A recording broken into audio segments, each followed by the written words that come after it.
So good morning, everyone, and welcome to our discussion of post-pandemic opportunities for a sustainable society.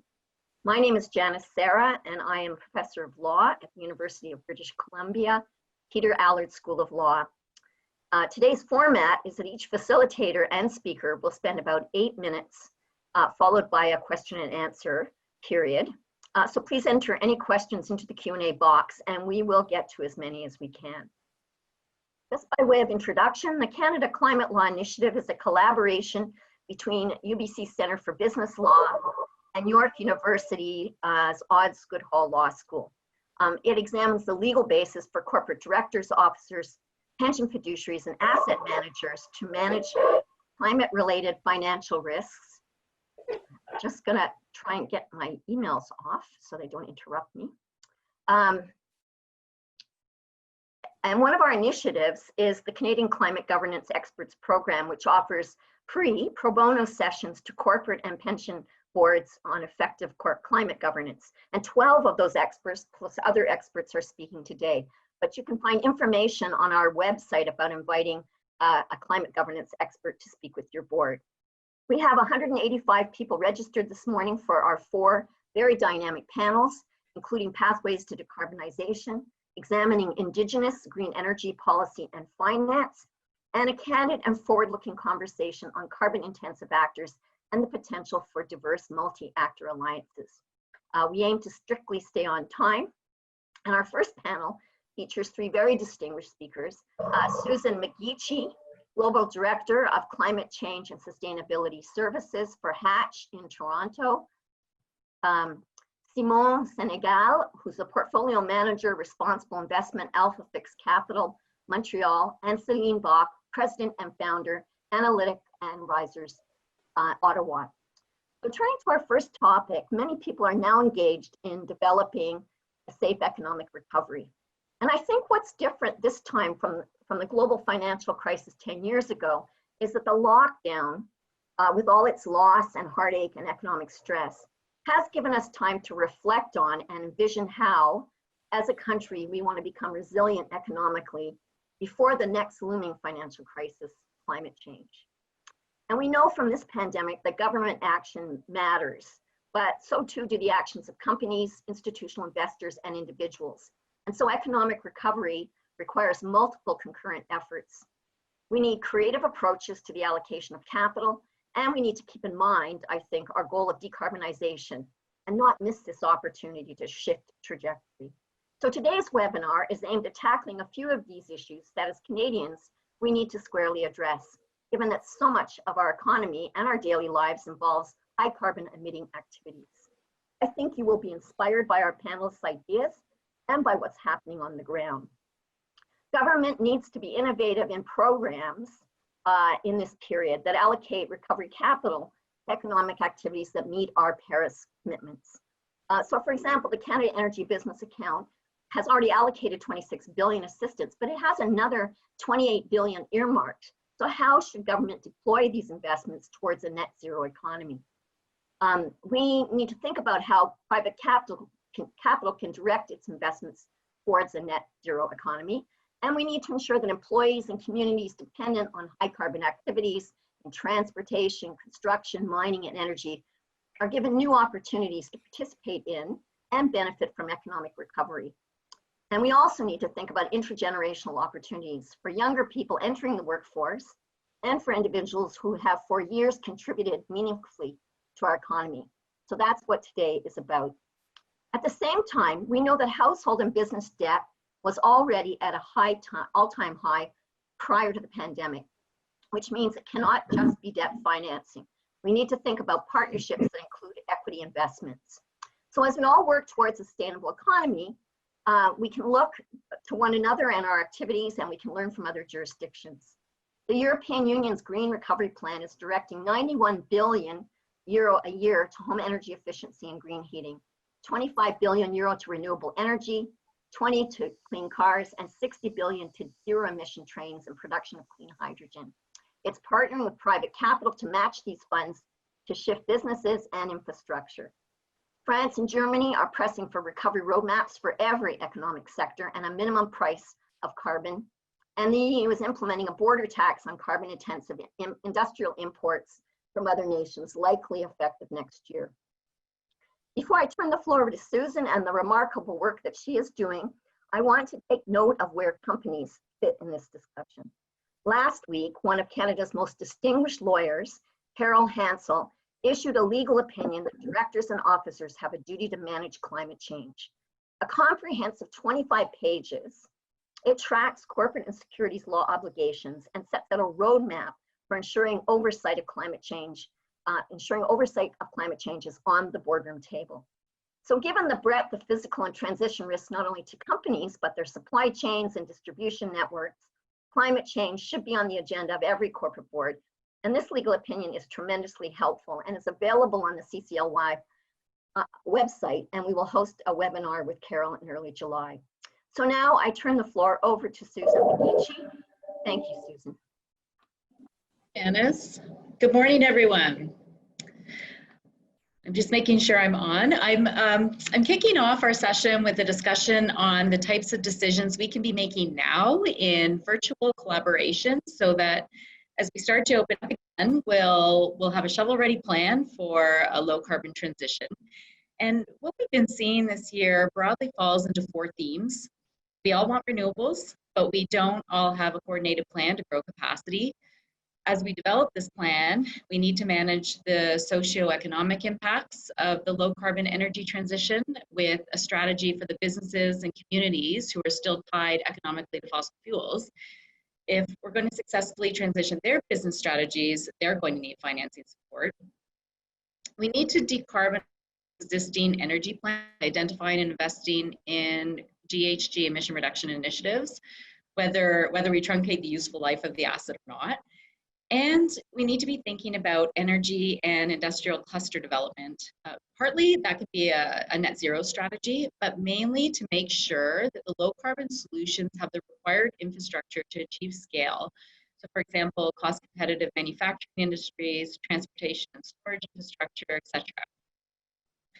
The fact that the International Energy Agency Sustainable Development Scenario, the roadmap that can take us to that scenario, is achieving that roadmap is still so challenged by policy impediments as well as technology and investment barriers, means that we're going to need a practical plan to achieve that 1.5 degree world.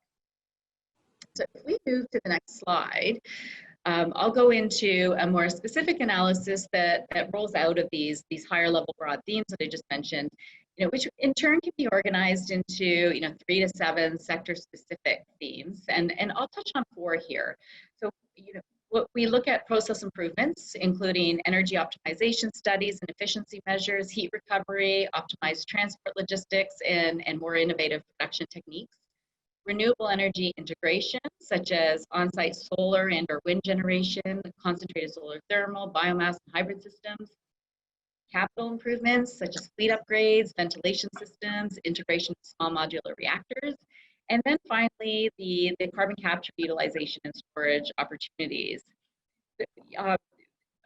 With even just these four themes, you can identify, over 100 GHG emission reduction initiatives, single GHG emission reduction initiatives, which in your collaboration, in your virtual collaboration, working with your sector partners, we can identify, those that are impactful but hard to achieve, so that we can weed those out. The ones that are easy to achieve but not so impactful, we can weed those out. And depending on the size of the asset or portfolio of assets that we're looking at across Canada or globally, we can come up with 10 to 30 initiatives for closer evaluation.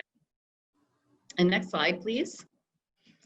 So the result of this can be, there are other outcomes, but it can be a marginal abatement cost curve, which is a very useful tool for a quick snapshot of which initiatives make economic sense today and could be implemented. They're cash positive, and they can be financed by the company, and which initiatives actually require a little bit more of the support. If you see the dashed line across this marginal abatement cost curve, you can see the price on carbon we can shift that we'll shift that along any line so that companies making these decisions or their financing partners can see at what price of carbon some of these initiatives start to make sense. And they can also see at a glance what type of incremental investment would be required to achieve a more aspirational 2030 GHG emission reduction target. What we do see from this, if you look at the price here in this dash, is carbon prices do help. If we put this dash line to zero, some of these initiatives that made sense no longer make sense. And we also really, if I could do one kind of shout out for support, is that we really need to be engaged in achieving some type of global plan, such as the internationally transferred mitigation outcomes at the next COP, because companies can be penalized today for vertical integration measures that would reduce global emissions if their initiatives increase emissions in jurisdictions with a price on carbon, which is common in jurisdictions with clean energy. If you look at some of these dashed boxes, you'll see financing opportunities. We have not been able to really accelerate this in Canada as much as we'd like. So there's a huge opportunity here. And if you look at the left, the cash positive, that could be financed by the company. There are all these opportunities in the middle where we've been working largely with UK commercial banks that are interested in, it can be general purpose loans because still they can be economically viable, but they can do maybe a longer term loan or some type of preferential financing, working with their clients. And what we've been doing here is it's been working with their clients in emerging markets. And then you have the ones on the right, because they're in emerging markets, we've been able to blend the commercial banks loans with development bank financing, which can actually have a 20-year, it's very patient capital. For some of these transformational high capital cost opportunities to get over that hurdle. A great opportunity for Canadian government funds as well to replicate this in Canada. Certainly it is done so in Europe, where some of our clients have identified that a key transformational opportunity, and they can get the financing from the European Innovation Fund. So those types of government funding financing programs really do support. And if I just move to the final slide, it's been complex. It's there's so much opportunity, but it's a complex road. We've all seen that decreasing prices combined with investor sentiment is resulting in a mix of renewables and natural gas displacing coal. What that mix is going to look like and what that could look like for Canada, where there are LNG projects, as well as in many of the jurisdictions where we work as well. They create economic opportunities. So do we discount it? Don't we discount it? How can we move some of those projects forward? And if we want it to be a transition fuel, how do we make sure we have a well thought out investment strategy and strong governance oversight to ensure that it's a transition fuel? So for example, we'll need to, for LNG projects, you'd want to be investing up front in the development of these assets so that they could be repurposed to future-proof clean energy over the asset lifetime. So for example, new natural gas stations constructed with turbines that could be fully converted to hydrogen by 2030.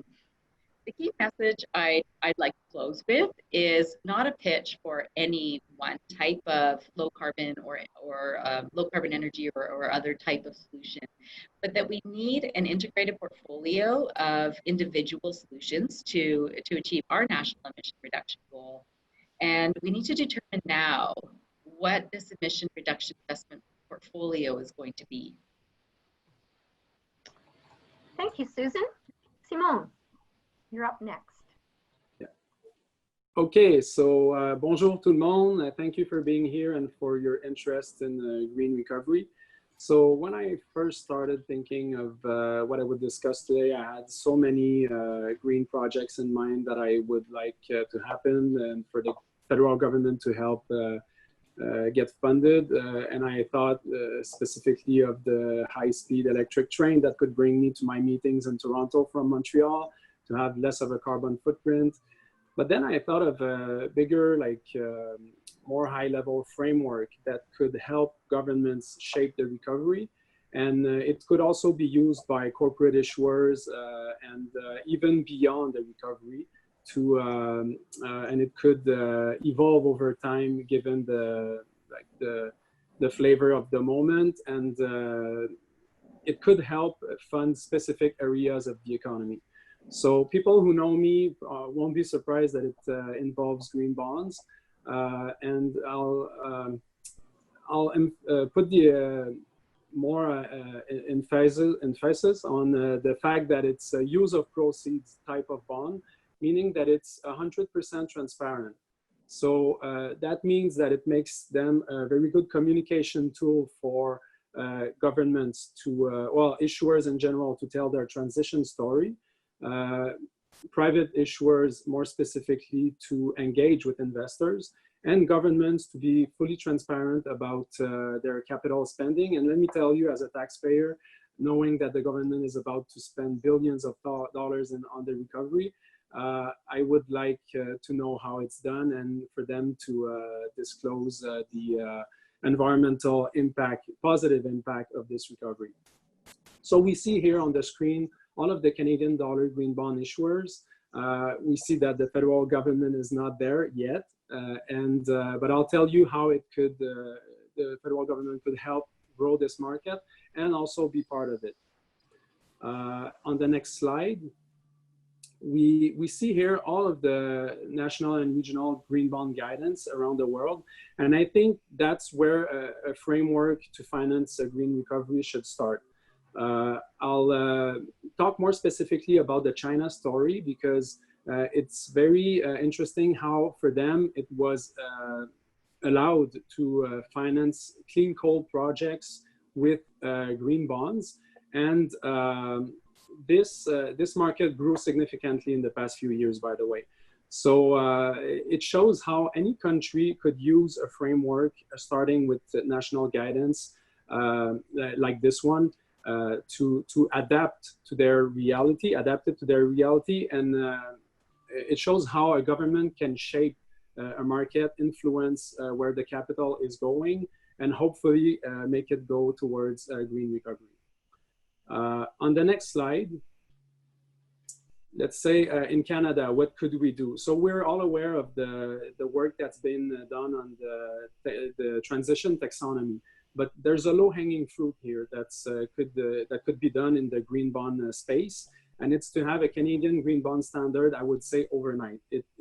And by the way, it should have been done years ago. So this is very easy to put forward, and it's based on the international best practices.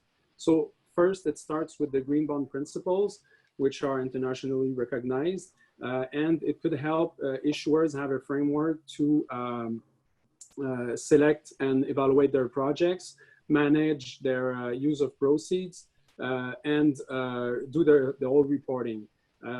So most issuers in Canada already use the green bond principles, but the thing that's not always done is to use the project categories of the climate bonds taxonomy, climate bonds initiatives taxonomy, because the use of proceeds in the green bond principles is at too much high level. It's not specific enough. And the climate bonds initiatives have done a lot of research on this. It's science-based, in line with the Paris Agreement, and very specific and strict. So combining the two could give you a standard overnight in Canada to issue green bonds. On the next slide, now that let's say we have a standard in Canada, well, we have here a way that Canada could spend some money to accelerate the supply of green bonds in Canada. There are two incentives here that are, by the way, recommendations from the expert panel on sustainable finance that was published.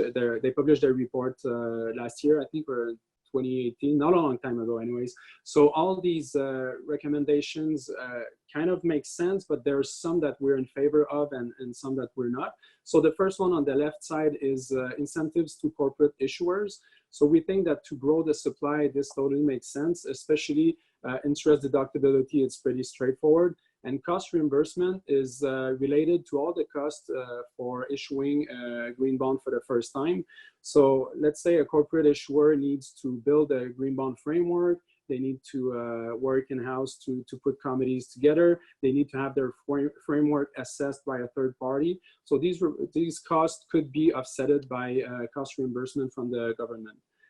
So we're in favor of this. On the right side, though, incentives to, let's say, retail bond investors, that was another recommendation, but this would end up having, let's say, brokers and financial advisors pay up for green bonds for their retail clients because the tax incentives would more than cover the price difference. But for institutional investors like us who have pension funds as clients who are already tax exempt, I mean, this would result in a lower yield, a higher price. That's not, that's not easy to justify because we have fiduciary duty towards our clients. And for the same level of risk, credit risk, we can't pay a price difference. So what's to remember here, incentives needs to go to corporate issuers. On the next slide. So knowing that now we have guidance, we have like guidance standards or and incentives, I think the federal government should lead by example. So Canada, just like any other country, has the opportunity here to have a green recovery. And I think that they should lead by example by issuing green bonds to be fully transparent on the use of proceeds and the positive environmental impact of the recovery. Also, it's a good way to communicate with the population. And again, as a taxpayer, I would like to know what's happening with all these billions. And we see here all of the other countries in green that has already issued green bonds, and Sweden that's considering it. So if we take them, plus all the countries up there that I showed before that have already standards in place, I think they're ahead of the curve, at least ahead of Canada, and Canada should ramp up and show by example. So that being said, I would like to say that I'm very happy about the leaf that's been put together by the federal government, the Large Employer Emergency Financing Facility, because they require you to have access to this for companies to disclose their climate risks and in line with the TCFD recommendations. So this is amazing because I think that all companies that are aware, that become aware of their climate risks, will want to mitigate them at some point. And if there is a framework in place and that includes standards and incentives for corporate issuers to issue green bonds and to help them to finance their climate change mitigation projects, it will be a lot easier for everyone to lean towards a green recovery. So that's it for me for now. Feel free to ask questions later. Thank you. Thank you, Simone. Céline.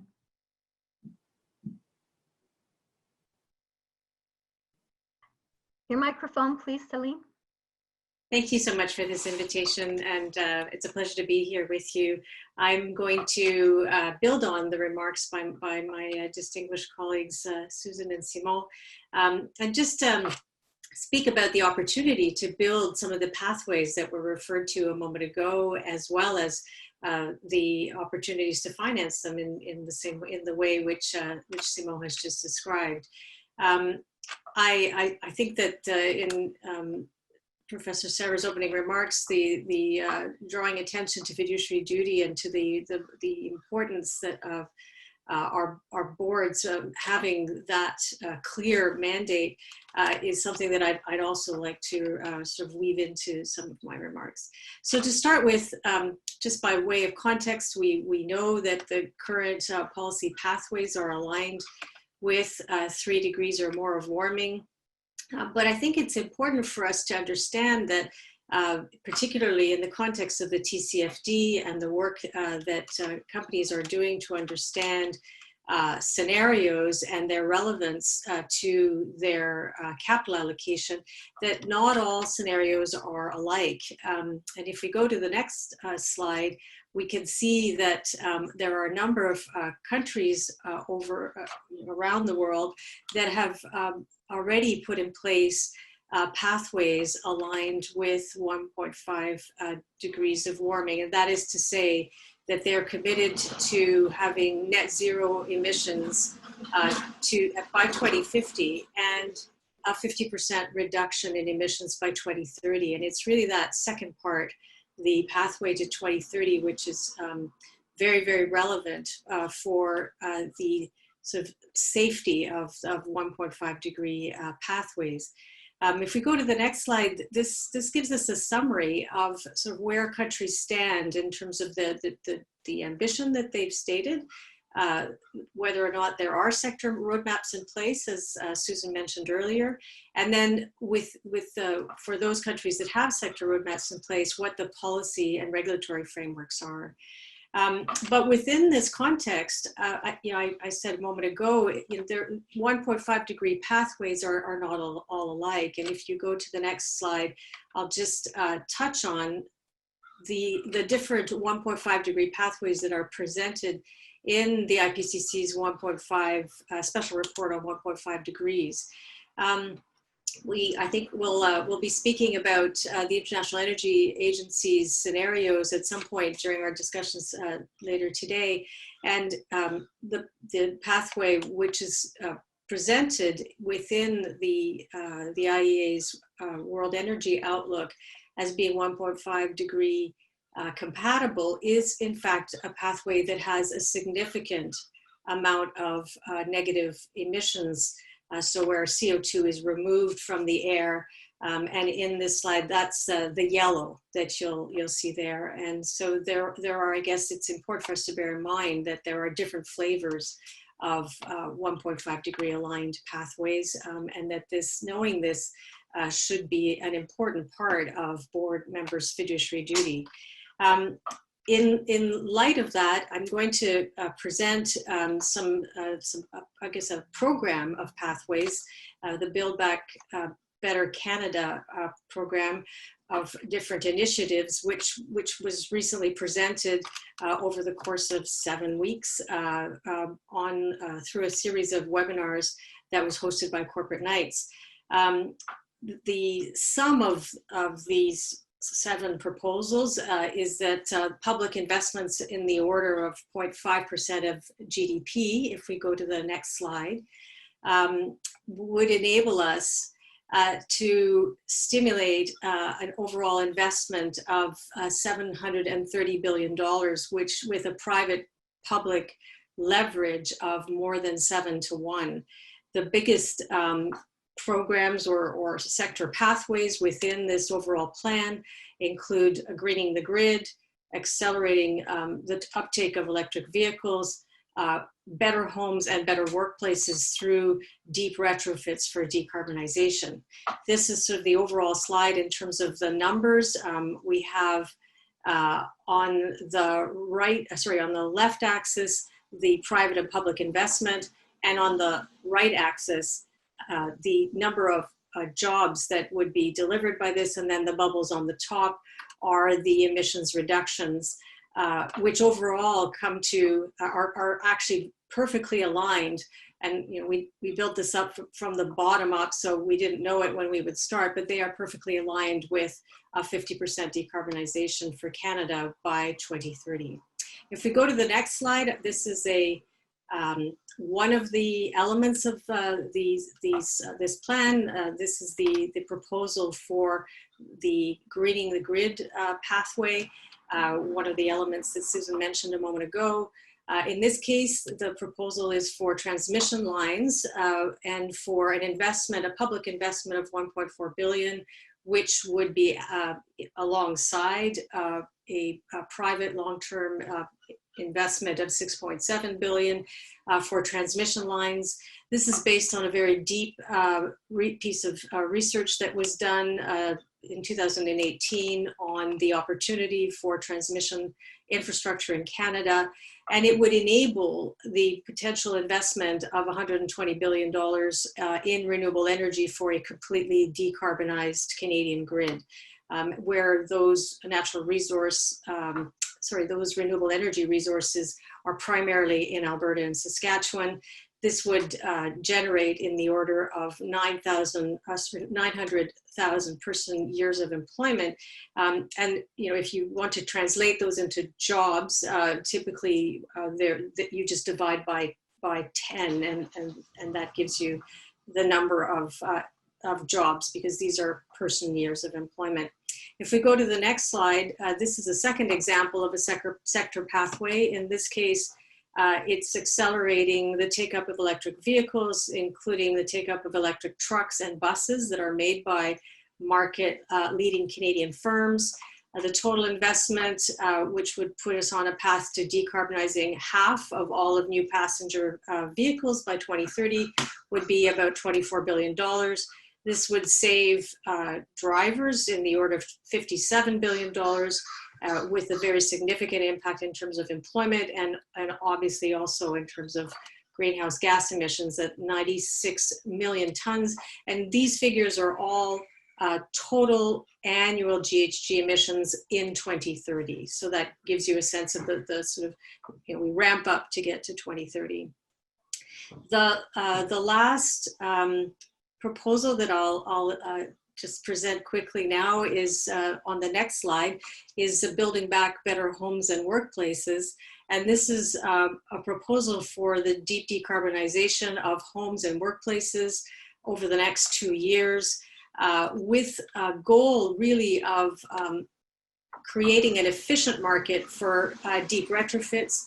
Peer-reviewed research suggests that when deep retrofit programs occur on a neighborhood basis or on a sort of precinct basis, they can actually over time cost half of what they do today, which is in the range of, for homes, in the range of $45,000. If those were, if a very efficient market was created for this, those costs would come down by half, and then they would be economic, and we could basically let the market take over. The emissions reductions in these cases, again, are substantial at 54 and 33 million tons a year by 2030. And of course, at this period of great economic hardship, this is a proposal where the jobs are really all through the country, because of course, wherever there are homes and workplaces, there would be an opportunity to undertake this work. So if we go to the next slide, in total, the proposal over the next 10 years is for a public investment of $106 billion. This is a great deal of money, obviously, but we've also, in a report which will be coincidentally launched today, there is a discussion of the opportunity to take a very hard look at some of the tax concessions that exist in the Canadian tax code. The Parliamentary Budget Office has done an exhaustive study of these, and there is certainly an opportunity to find tax savings in the order of $10 to $15 billion a year. These are of the same order. And so our overall proposal would, through this overall plan, would deliver 6.7 million person years of employment. So that's the equivalent of 670,000 jobs. Would also deliver savings of $39 billion on an annual basis by 2030, and would be consistent with achieving a 50% decarbonization for Canada by 2030.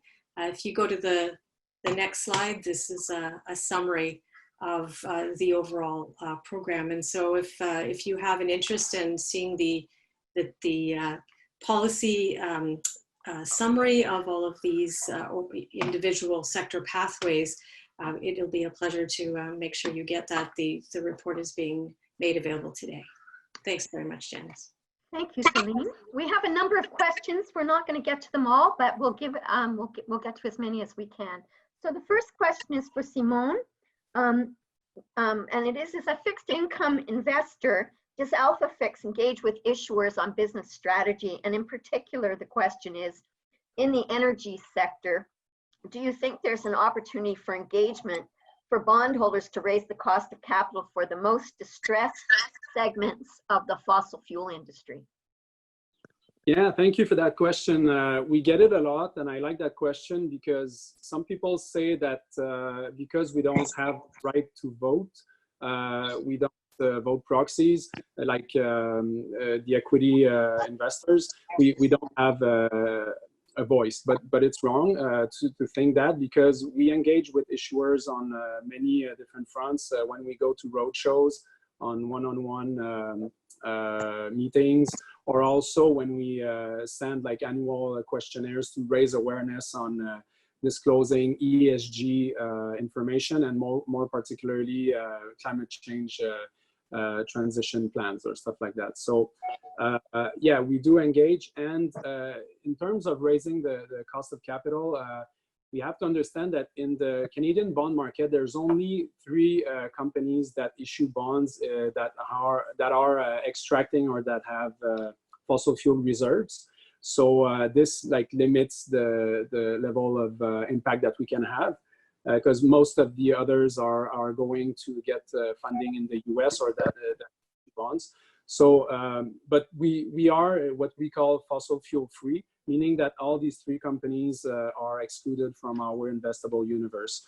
So we think that if we're not the only one to do so, we'll have an impact altogether. For sure, if we're smaller than a very big investor, we won't have the same impact. But still, I think that responsible investment in a broader way,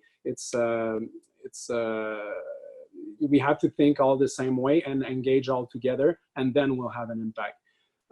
That being said, I mentioned the transition bonds earlier, so we'll see what happens with the recommendations from all the discussions that's been going on for the past years, year at least.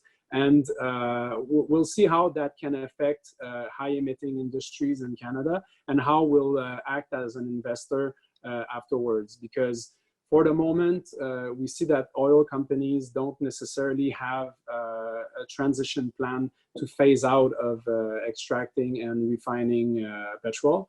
But still, we do engage further with, let's say, power generation companies that are transitioning towards all renewable. And this is much easier for us to do so, because they communicate their transition plan, and they're moving away from this business model that uses fossil fuel to produce electricity. So we have different metrics that we use, and the climate risk assessment we do, and that's all in line with the TCFD recommendation. So that helps us to engage the dialogue with issuers. Thank you. I think we have time only for one more question, unfortunately. So I'm going to combine several together. And it was directed at Céline, but I'm going to give you all an opportunity to answer or to say any last remarks. The question combined is, what is the leadership role for the Export Development Canada, for the Bank of Canada, and for the Canadian Infrastructure Bank in terms of really facilitating this transition in everything from their sort of lending, monetary policy, and sort of regulatory oversight? So maybe Céline, we'll start with you, and anything else you want to say as a last comment. Well, thanks very much for that very important question. Export development banks and national development banks, including, for example, the European Bank for Reconstruction and Development, have developed over the last 5 years policy frameworks to guide their investments, including investments in infrastructure. And I think these frameworks, which are based on alignment with decarbonization by 2030, a 50% reduction in carbon by 2030, are certainly relevant, and we should look at them. Central banks are they have not yet established green criteria for the market operations that they've engaged in up from March 9th up until this point. And so I think that we'll see a greater sort of consideration of what those, how those market operations might be changed over time to be aligned with the government policy goals, although there's obviously always a consideration in terms of the independence of central banks.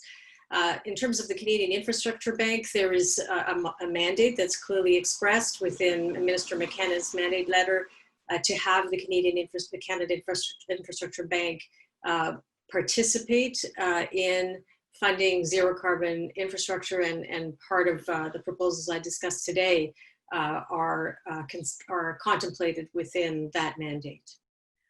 Thank you very much. And our time is up, so I'm not cutting you off, Susan and Simone, but if you do any reflections, we promise that we will email them out with the recording of this webinar. And so I want to thank you all very much for a very thought-provoking and actually exciting set of presentations about where we could go. So now I'm going to turn it over to Alison Schneider from AIMCo to facilitate the next panel. Thank you. Thank you.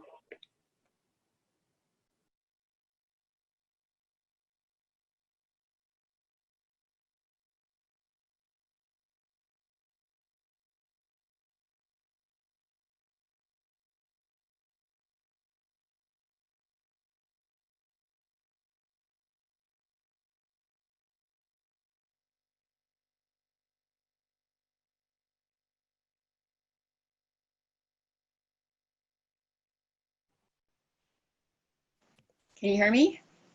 Yes. Great. Sorry about that. Are we starting? Is everybody on?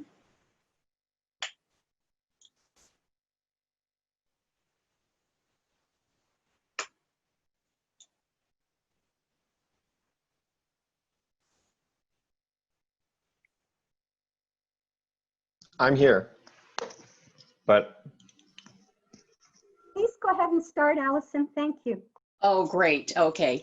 Hello, everybody, and welcome to the Pathways to Decarbonization panel. And I'm very happy to introduce to you our panelists. Fenner Stewart, University of Calgary Law School. Fenner is a University of Calgary award-winning teacher and scholar. He's the 2020 Denton's Research Fellow in Energy Law and Policy.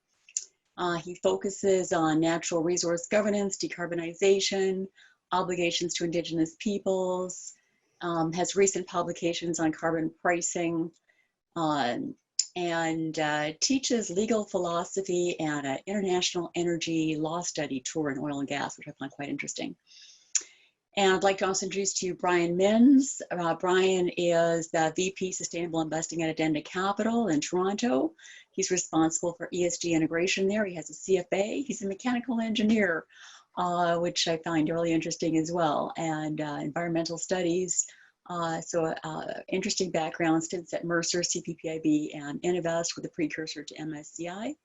Now we also have Bruno Caron, a partner at Miller and Thompson in Montreal, and which works in corporate law, mergers and acquisitions, etc., corporate governance. And Bruno has acted for the province of Quebec in all of its 5 green bond issuances, and this is an area of passion for him. He is focused on natural resource governance, decarbonization. Whoops, I missed that. No, he's focused on. He advises on derivatives reporting. I thought that was interesting as well. And that is our panel. And then there's myself. I'm also a contributor as well, and I'm the Director of Responsible Investment at Alberta Investment Management Corporation, Head of Responsible Investment. We have a focus on ESG integration across all asset classes, navigating the transition to the low carbon economy, and stewardship and advocacy across all asset classes. So I think that's enough of an introduction. Climate change obviously is the systemic risk of our time. They're not going to have a vaccine for climate change. 190 odd countries have committed to nationally determined contributions to reduce their carbon emissions. But it's one thing to make a commitment. We can all make commitments. I liken it to losing weight, but the follow through is the issue. How do we actually do it? And there's a number of different decarbonization pathways. Can we go to the first slide, please? The second slide, please. Great, okay. So a few key considerations. We're looking at net zero by 2050 and to limit global warming to within 2 degrees over pre-industrial levels. And some focus on 1.5 degrees, but Paris was really focused on below 2, although there are differences there. I won't get into that. There's no rule book, no precedent. We've never done this before, similar to, you've heard that a lot, unprecedented for COVID-19, climate change, fairly unprecedented. The time horizon that we're looking at may seem distant, yet there's climate events happening all the time. And how do we gather a sense of urgency since there's no planet B, there's no plan B? We have to have multiple players involved. You can't have one country involved. You can't have one entity, a government, industry, etc. It has to be a combination. We're looking at orderly versus disorderly transition parameters. And as I mentioned, global collaboration is vital. If we can just go to the second slide really quick. Thanks. So I thought this was interesting, just a visual that today China's emissions are 27.2% of the total and rising, and India's are 6.8% and rising, as the middle class there is projected to go through the roof in the next 20 years or so. So it has to be a global, we all have to get it or it's not going to work. And then looking at the differences between, we've talked about this quite a bit already this morning, the stated policies scenario versus sustainable development versus the current policies.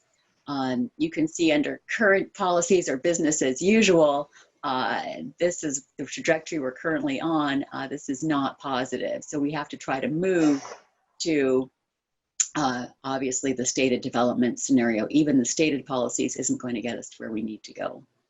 And I'll just leave it at that for now. And I'd like to turn it over to the panelists and ask what everyone is doing in this space in terms of what is your perspective on decarbonization pathways and what is your firm's approach and or your thinking on how to accelerate pathways to decarbonization. Brian, can I turn it over to you? Sure. Thanks, Alison.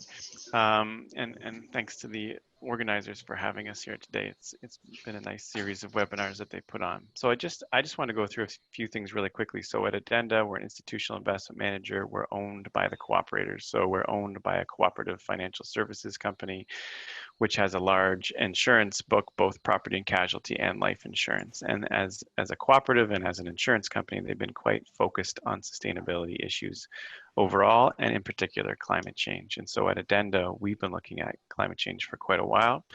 I think it follows a similar approach to what you've been up to at AIMCo, Alison, in terms of a multi-pronged approach looking at different aspects of this particular issue. So, and I think we'll hear from Fenner in a little bit about the public policy angle, but that's definitely been one piece of the pie that we've been looking at. So how do the provincial, federal regulations, global negotiations around climate change, how are they taking place? How can we reinforce that activity and be supportive of it in a way that's going to be conducive to addressing the large physical risks that we'll see from climate change a long way out, and not entirely disruptive in the short term as we're making investments and making that transition. So addressing both the physical and the transition side of things.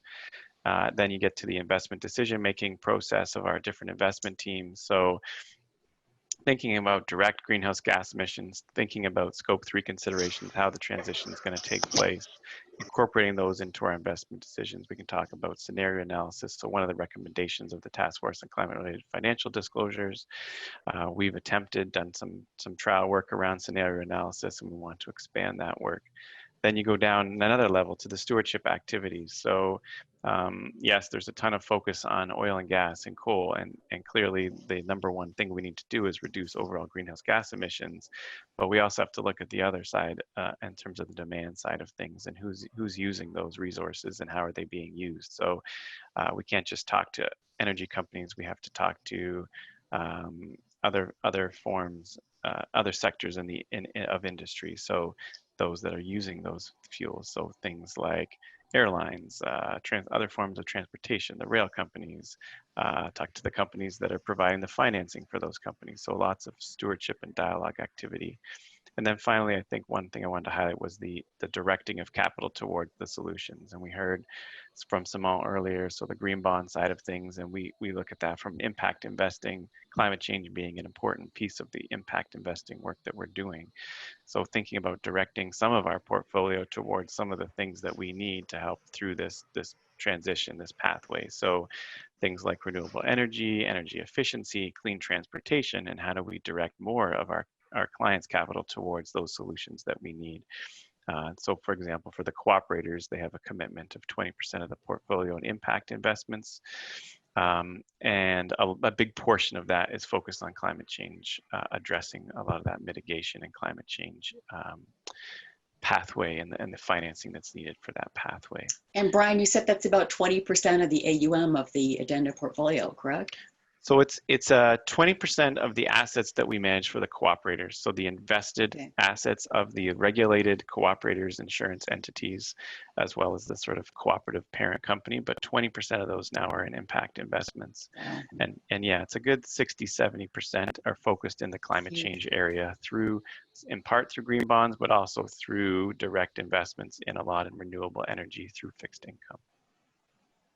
Really interesting, the focus on stewardship and looking at the real economy as it exists and saying, okay, we can't just do impact investing. We need to try to change the companies that we're investing in, and talking to both the companies on the demand side and on the supply side. So absolutely great. Thanks so much, Brian.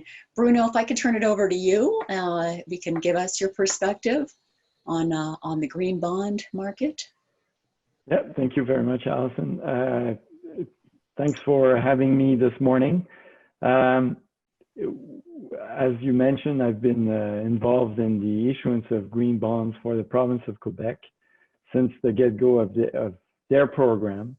I think one of the pathways to decarbonization would be to accelerate the adoption of this type of financing by all the jurisdiction in Canada. Obviously, the federal government should step in and show by example, as other sovereigns have done in other parts of the world, particularly in Europe.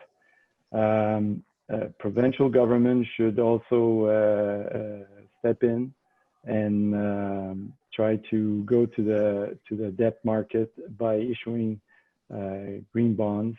Municipalities, some of them have done so in Canada. I think about Vancouver, Ottawa, for example, who have done so. Also, governmental organizations such as the Canada Mortgage and Housing Corporation should probably use this financing mechanic to try to shift our economy from a carbon-based economy to a more green economy.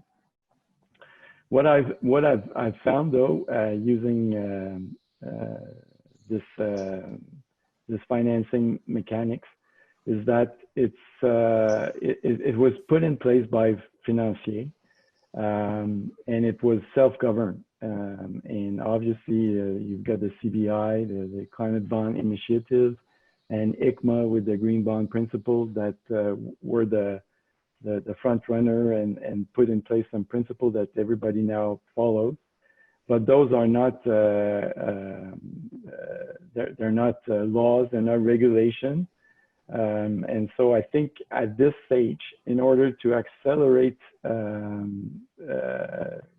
the adoption of these financing mechanisms, we need the regulator to step in and come up with regulation. For example, in all those financing, green bond financing, issuers are required to obtain what we call the SPOs, the second party opinions, which are given by outside organization. And obviously, there's a reputational risk for these organizations to give those opinions, but there's no liability as such. And investors are basing their investment decision based in part on those second party opinions on the application of those green bond principles. And so I think Canada should look to Europe because the EU have been very proactive in adopting the EU green bond standard. They've also adopted taxonomy to categorize the type of investment you can make, and which is doing a real contribution to a lowering of the GHG. So this is one step. We should also look at the Federal Expert Panel final report of last June, which had a bunch of recommendations. One of them, I think, would be to, for example, up the RRSP ceiling to permit retail investors to invest in a green investment product. So that was one of their recommendations. The other would be probably to give a tax incentive for retail investor to invest in green investment product. Okay, that's great, Bruno. Just for the sake of time, we'll just wrap it there, and I'll come back to you in a few minutes. It's definitely getting noisy out there with green bonds. I think that you and Simone need to get together and talk about a plan to come up with a new standard for green bonds for Canada. He had some interesting things to say. Not sure how we feel about transition bonds for clean coal in China. That was pretty interesting. And what a true green bond really looks like. Fenner, maybe you could just jump in here and let us know what your overall viewpoint is for pathways to decarbonization. I think we'll need to advance the slides by 2 to get to Fenner's slides. There we go. Hi, next slide, please. And thank you so much for giving me a moment to speak about this topic.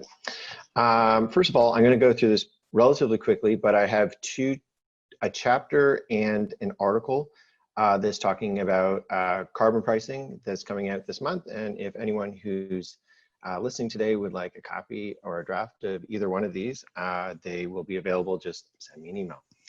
So what I'd like to discuss this morning is sort of a governance overview of the framework for GHG emitting and the control of it. So GHG governance is not limited to government action. It's a layered and multi-scalular process, and that's what the picture represents here. What you're seeing is a government, it shares the rule-making authority and, more importantly, the rule-making responsibility with both industry and civil society. Next slide, please.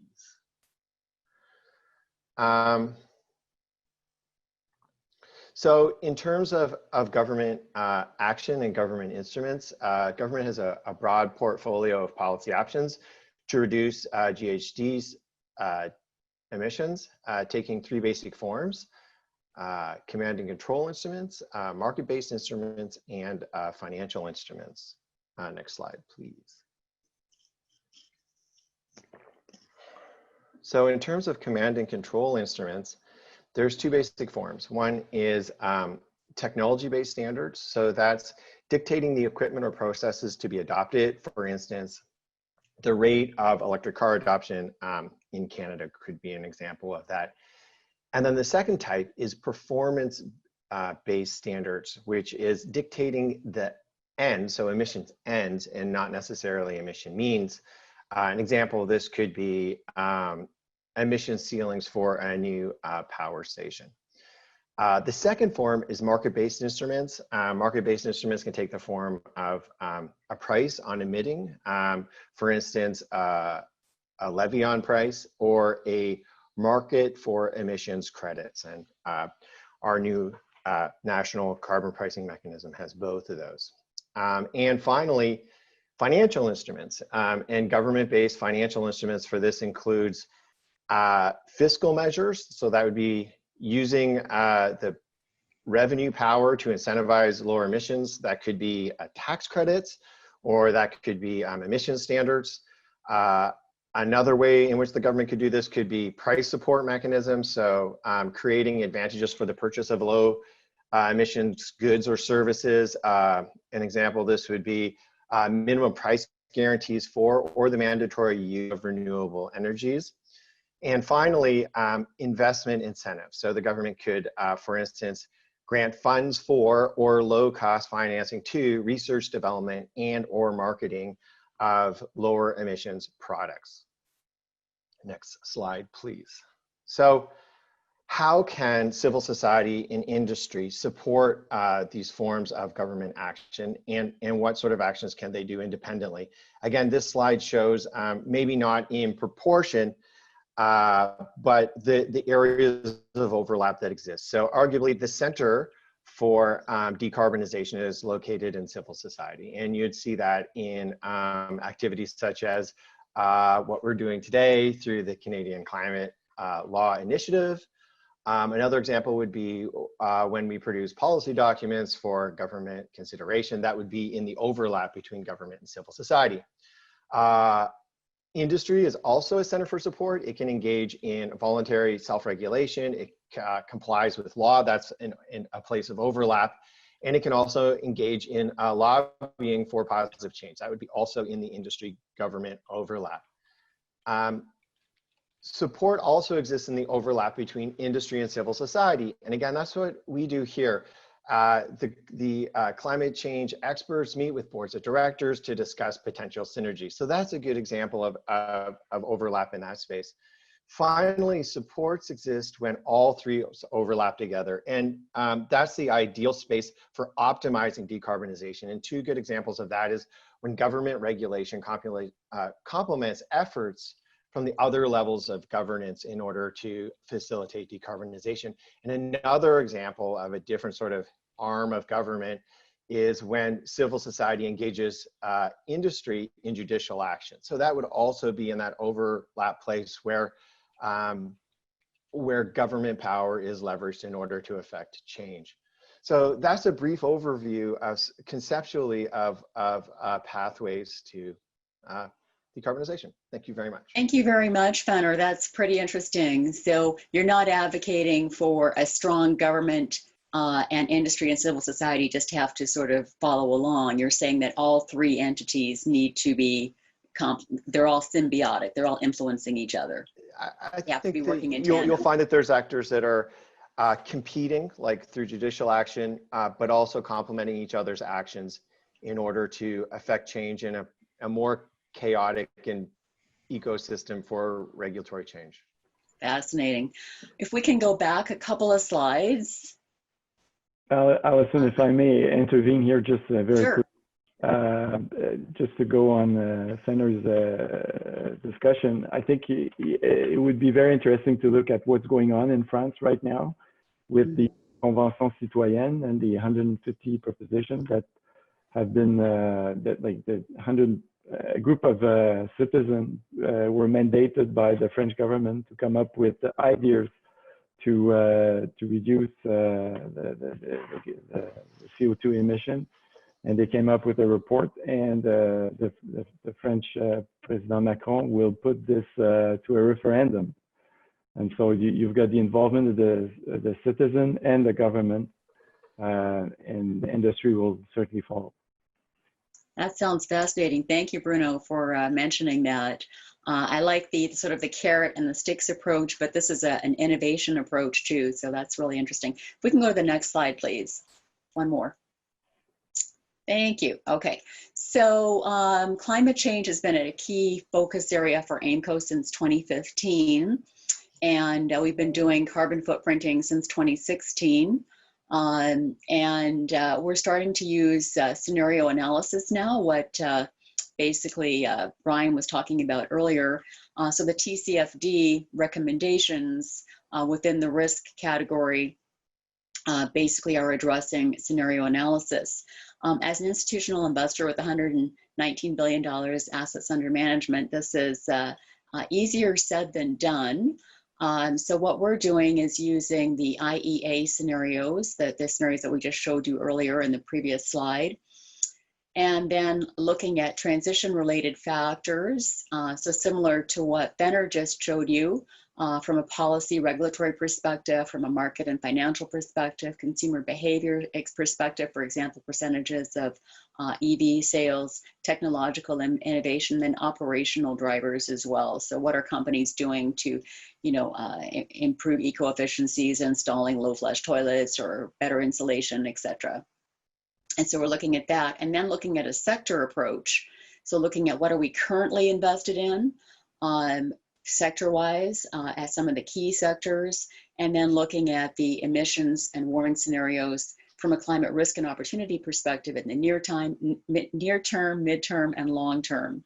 So right now we're looking at electricity, transport, buildings, and industry, specifically looking at fossil fuels. And so just even using a narrative-based approach, we're able to identify opportunities and levers to decarbonize and de-risk the portfolio, opportunities to improve eco-efficiencies, change how we power and fuel our lives, changing the grid, CO2 management, market instruments, as I just mentioned, decreasing energy demand, increasing alternative energy, circular economy, and consumer behavior, looking at that. And of course, that is going to be more influenced by things like carbon pricing. And not everything is on the table here. These are some of the key buckets. So I just thought I would quickly mention that. We're also a member of the G7 Investor Leadership Network, and we've had the privilege of working with peers to come up with a guidance on how to do TCFD reporting, which came out last fall, and we're working on another one on scenario analysis right now. Okay, so back to the panelists. What are the biggest challenges to practical implementation of decarbonization? You sort of addressed some of this, Bruno, that there's a lack of standardization, and Fenner, we need better regulation. But how do investors or companies even know if they're on the right track with a 1.5 or a 2-degree scenario? Or like, how do we, where's the guidance here? What are the biggest challenges? Is it data? Is it specificity?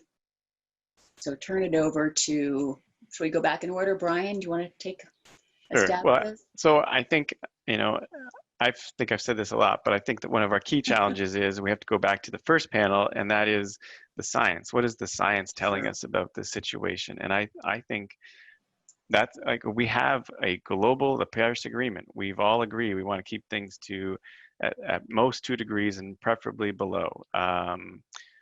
We know that, we've all agreed to that, but I don't think investors have internalized that, and I don't think that they've really thought about what are the consequences of not keeping things below 2 degrees, or even 1.5 degrees for that matter, and what it means if we go to 3 or 4, and it's not an incremental, probably not an incremental increase in risk. It's probably some sort of step change in risk that we're not going to like too much. So I don't think investors or businesses have really internalized it, and I think to Fenner's sort of framework, and then governments maybe have really recognized it, but they lack,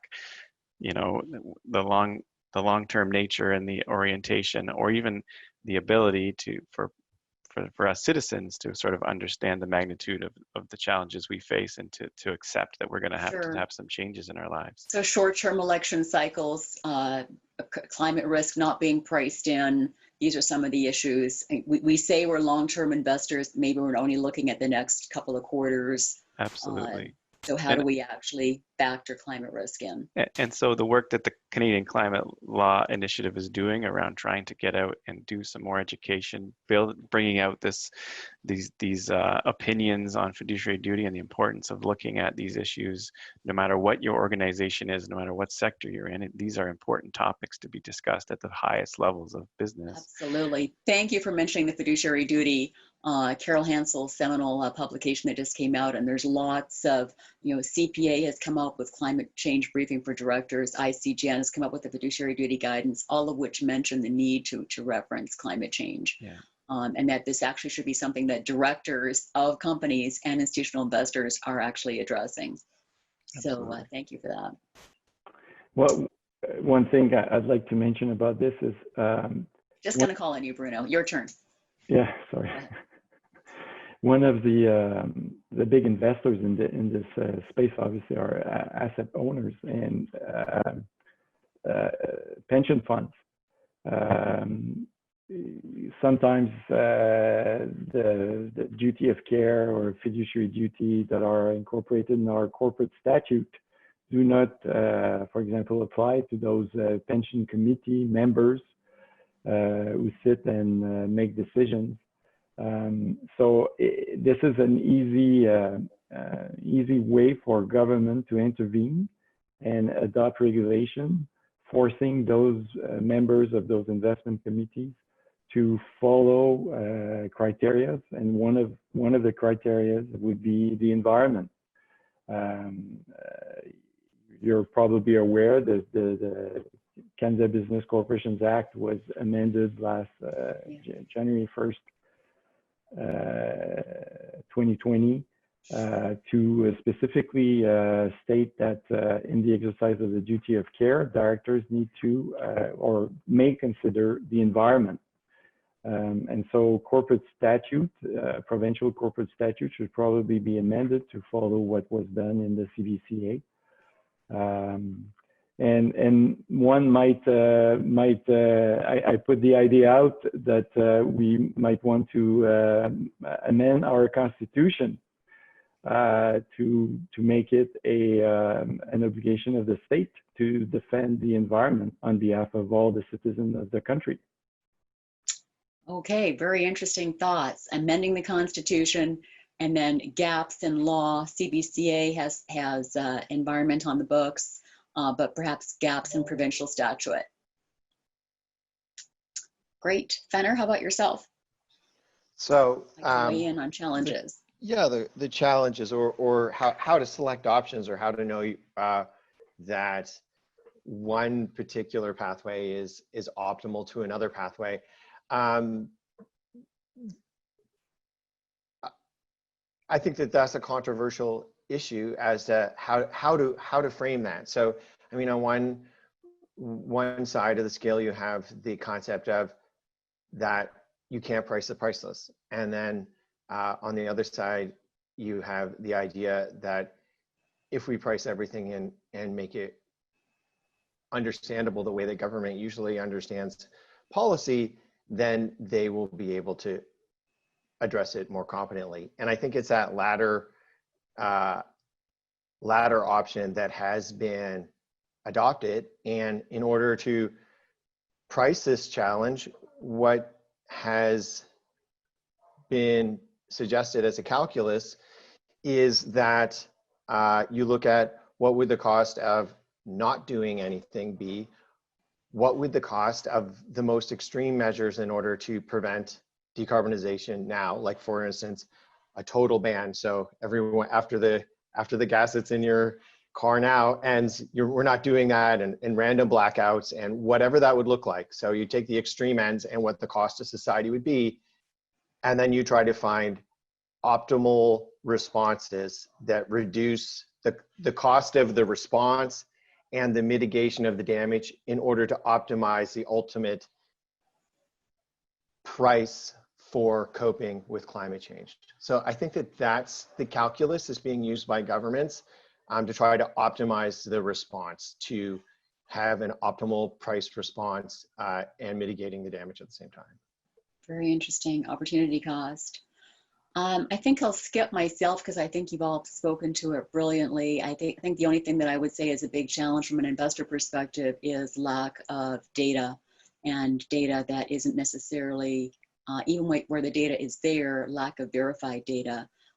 So you have to proxy data, and you're not even quite sure if the proxy data is correct, or even if the disclosed data is correct, because there's no protocols for verification, or very few. Only the largest issuers are actually externally verifying their carbon data. Okay, so what are the opportunities then? And we've sort of touched on it, but how do we redirect investment deal flow? So, Brian spoke to not necessarily unnecessarily reducing the investable universe, but engaging with issuers. Is that the way to do it? Or how do we convey a sense of urgency? How do we encourage a more orderly transition? Brian? Okay.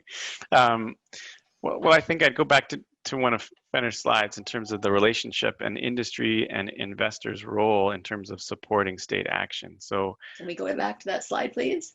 Well, it's just the idea that we, Sure. Group us into an industry here as investors, insofar as we can work with other industrial actors and say, okay, we're supportive. We understand that this is the trajectory we want to be on as a society. We've all agreed to it. What do we need to do to get there? And let's be supportive of government when they put reasonable plans in place, or let's be supportive, for example, of enshrining the environment as a key stakeholder that the government needs to take into account. Or I think one of the questions in the Q&A, okay, are we going to enshrine in law that Canada is going to aim for net zero emissions by a certain date, and then put in some midterm checks in place so that we know that we're on that path? And I think we as investors should be supportive of that sort of activity in a reasonable way. And in turn, the companies that we're investing in would hopefully also be supportive of it, if it could provide a clear sort of trajectory of travel and certainty for everyone, both investors and the companies, of what that's going to look like over time. And we can respond to it and allocate investments accordingly in that sort of environment. So sort of a national carbon budget. Yeah, I think something like that is a reasonable sort of approach. Bruno, Yeah. you haven't talked about green swans yet. Oh, okay. You want me to?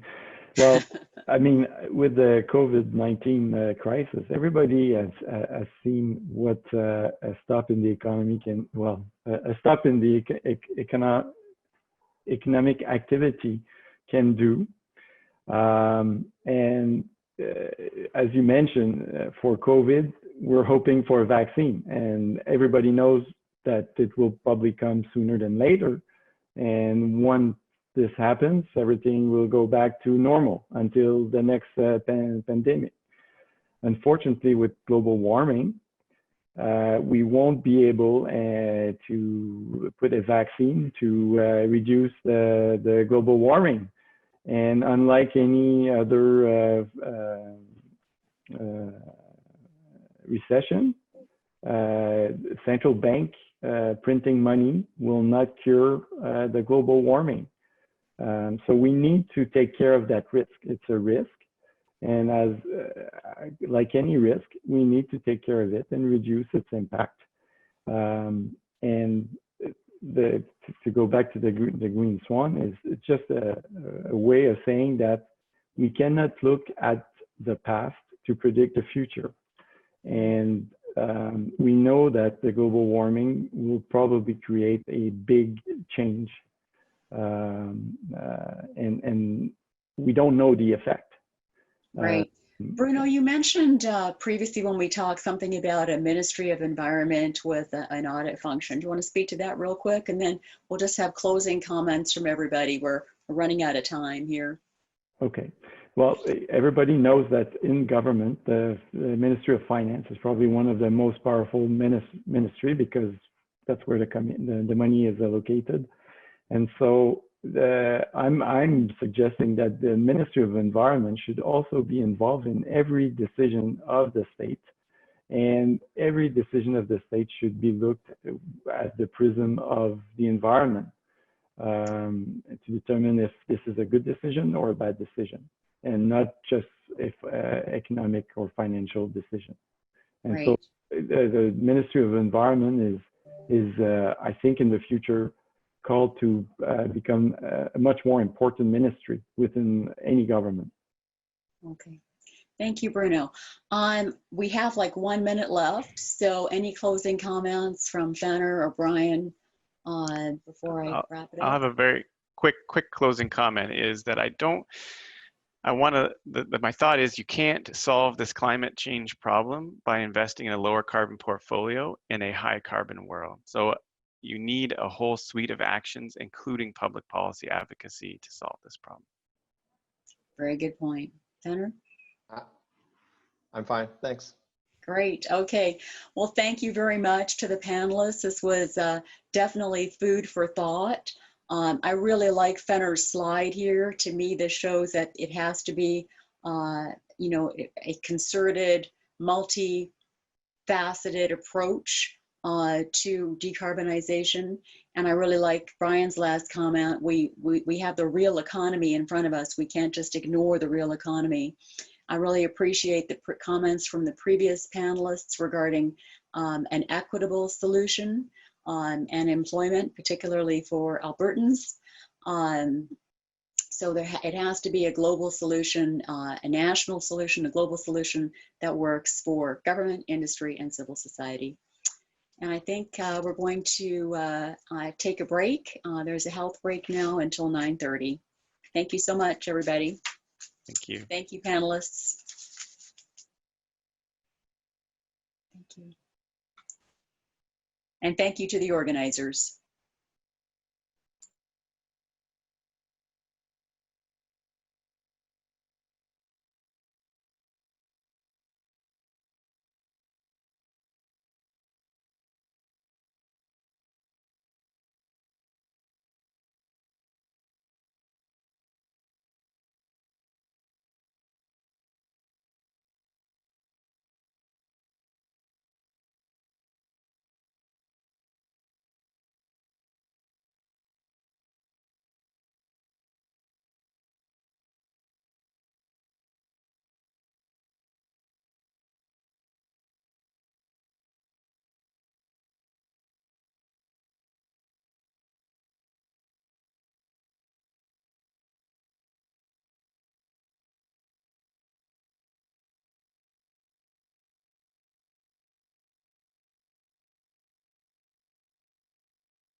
Hi, Chief Cameron.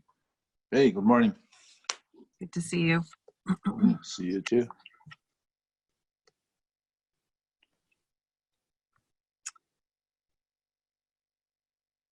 We'll start in a minute. If James and Tabitha could also unmute.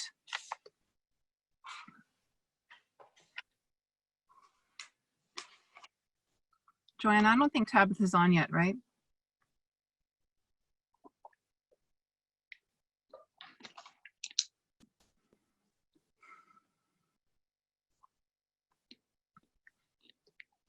Hi, Carol, I'm on the line. Okay, thanks, James.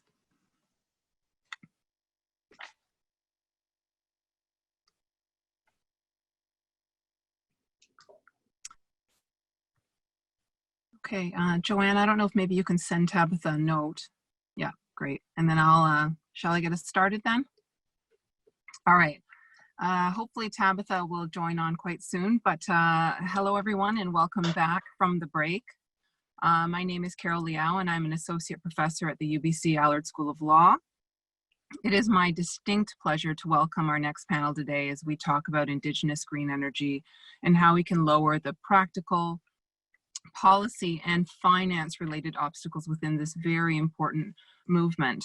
You know, when we talk about post-pandemic recovery, Indigenous participation is a key component and a key building block. And the three panelists that we have today are intimately familiar with Indigenous green energy projects and are here to provide their very valuable insights to us. So let me introduce them to you.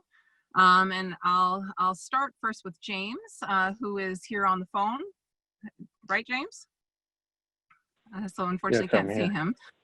Hi. James Hickling Hi. is a very prominent lawyer and negotiator for First Nations at Donovan and Company in Vancouver. James specializes in energy sector projects at all stages of development, from environmental assessments to permits and project finance, and from pre-construction to decommissioning and reclamation. He has also worked with the federal and provincial governments on the development of new policies, programs, and regulatory mechanisms related to electrification and clean energy. And there's Tabitha right there, so I'll introduce her next. We have the amazing Tabitha Bull, the president and CEO of the Canadian Council for Aboriginal Business. Tabitha is Anishinaabe and a member of the Nipissing First Nation near North Bay, Ontario. She is an electrical engineer by training and a member of the Ontario Chamber of Commerce Board, the Positive Energy Advisory Council, and the Howe Institute's Energy Policy Program. She is also director on the board of the oldest and largest urban Indigenous housing provider in Ontario, and on the Canadian Advisory Group to the United Nations Entity for Gender Equality and the Empowerment of Women. And last, but certainly not least, we have the indelible Chief Ken Cameron of the Saulteaux First Nation at Moberly Lake in the Peace River Treaty 8 region of Northeast BC. Chief Cameron is the past owner of Deep Basin Energy Services, a successful pipeline company that had over 100 Indigenous and non-Indigenous employees. And he has been leading a number of new initiatives, including the financing and construction of a community-owned 30 megawatt wind farm project, which you will hear more about. He is fluent in Cree and has a deep knowledge of Saulteaux culture and the relationships between Indigenous peoples and the upstream natural gas, metallurgical coal, forestry, and wind and hydroelectric sectors. So I'm so honored that we have these esteemed panelists with us today. And without further ado, I'd like to invite Tabitha to start us off on the discussion.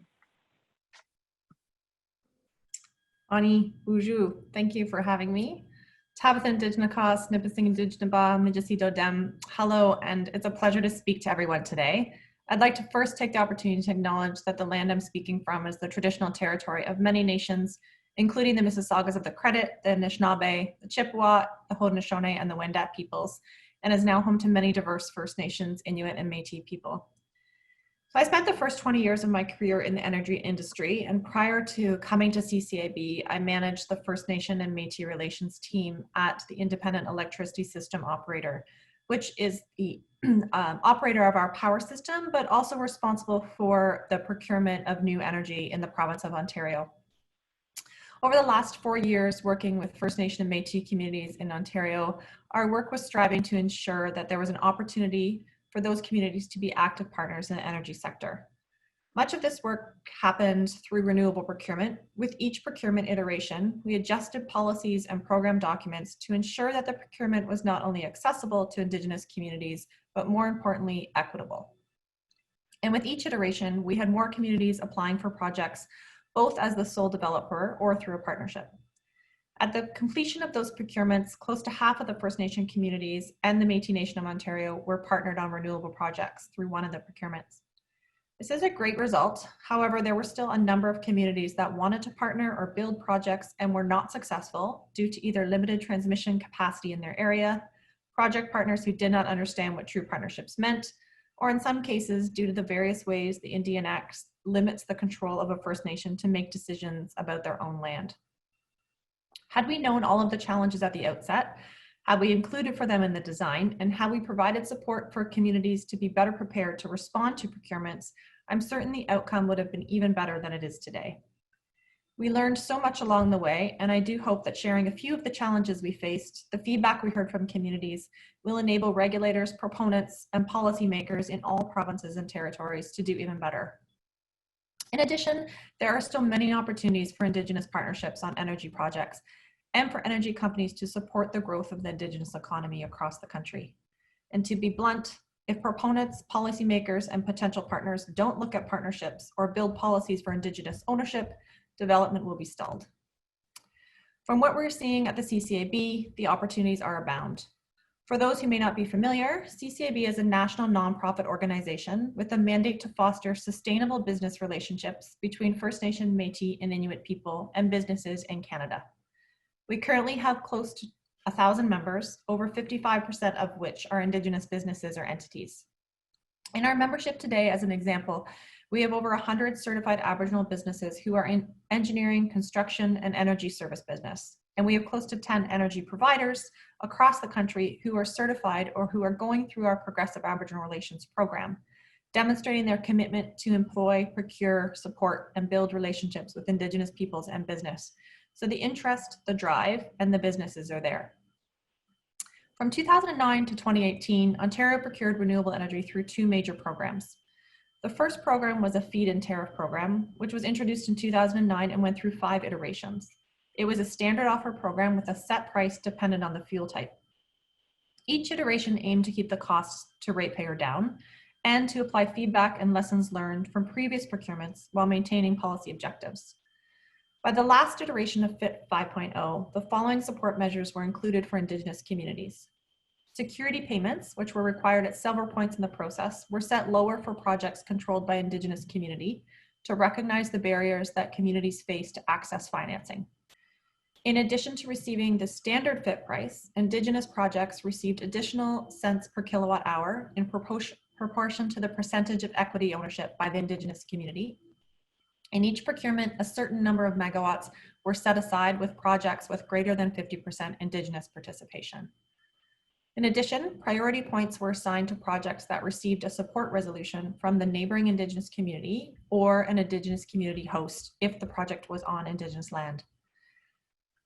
In addition, an extension to milestone date for operation for projects on First Nation land was allocated due to the inability of communities to lease land to potential proponents without approval of the federal government. The large renewable procurement was introduced in 2013 as a competitive procurement for projects greater than 500 kilowatts. This program retained many of the similar provisions for Indigenous participation, but it also included mandatory requirements for proponents to engage with local communities and priority for proponents who demonstrated community engagement over and above the mandatory requirements, such as a band council resolution or Indigenous equity participation. At the completion of the first round of the large renewable procurement, 16 contracts were offered, equal to 454 megawatts, and 13 of those projects had a First Nation partner, 5 of which held more than 50% equity participation. Unfortunately, with the change in provincial government in Ontario, a number of those projects were cancelled. However, there are still opportunities in Ontario for potential partnerships in transmission, energy storage, and innovative technologies. And if I was designing those programs, I would highlight 3 key areas. First is the importance of time. It isn't enough to incent proponents to partner with communities. Time to build relationships and for communities to discuss the impacts and engage their members must be built into the process. Indigenous communities' values on the environment and their consideration of the impact on water and treaty rights is strikingly different than most potential partners. We say that often, but I don't think developers really grasp how different it is. As an example, what corporation thinks about the impacts of any project or decision on their 7th generation? The impact on my descendant that's going to be born in 2215. This takes time to evaluate, to understand, and is particularly difficult with new technologies for which we have no history of the impact. If we can resource communities to begin this work now, then we're better enabling them to make good decisions for all of our futures when the project becomes a reality. The second is the importance of early involvement. We heard from a number of communities that they were not equipped to respond to proponents asking to partner in the timelines the proponents required. So how do we better prepare communities for what is coming? We need to ensure early engagement on energy and infrastructure in the planning phase and potential projects phase so that communities are as informed as the potential proponents, and even better, they have an opportunity to be the proponent. And lastly, an investment in building capacity and readying communities. Many communities told us that they need more support to be prepared to respond and participate in the conversation. This can include funding for a full-time energy worker, support with respect to evaluation of financial models and potential proponents, support to develop community engagement plans on energy projects, and community governance. Although I'm not focused solely on energy issues any longer, it's clearly something I continue to be passionate about and strongly believe is a key indicator to the success and sustainability of Indigenous communities. I look forward to hearing about the amazing project that we're going to hear about, and also to listen and answer any of your questions. Chimigwech. Thank you so much, Tabitha. Such important points. James, your turn.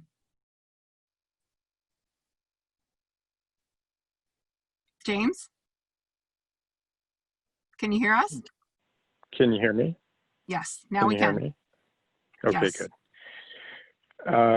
Say, Carol, Zoom is telling me my internet connection is unstable. So we're going to have to use the backup plan, which Joanne and I worked out yesterday. So if you could take me to the slide that begins, that's titled Brief Overview of 3 Topics. Are we there? Yep. Okay, and I'll just call for the slides as we move through.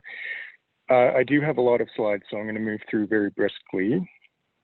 These are the 3 topics I intend to cover.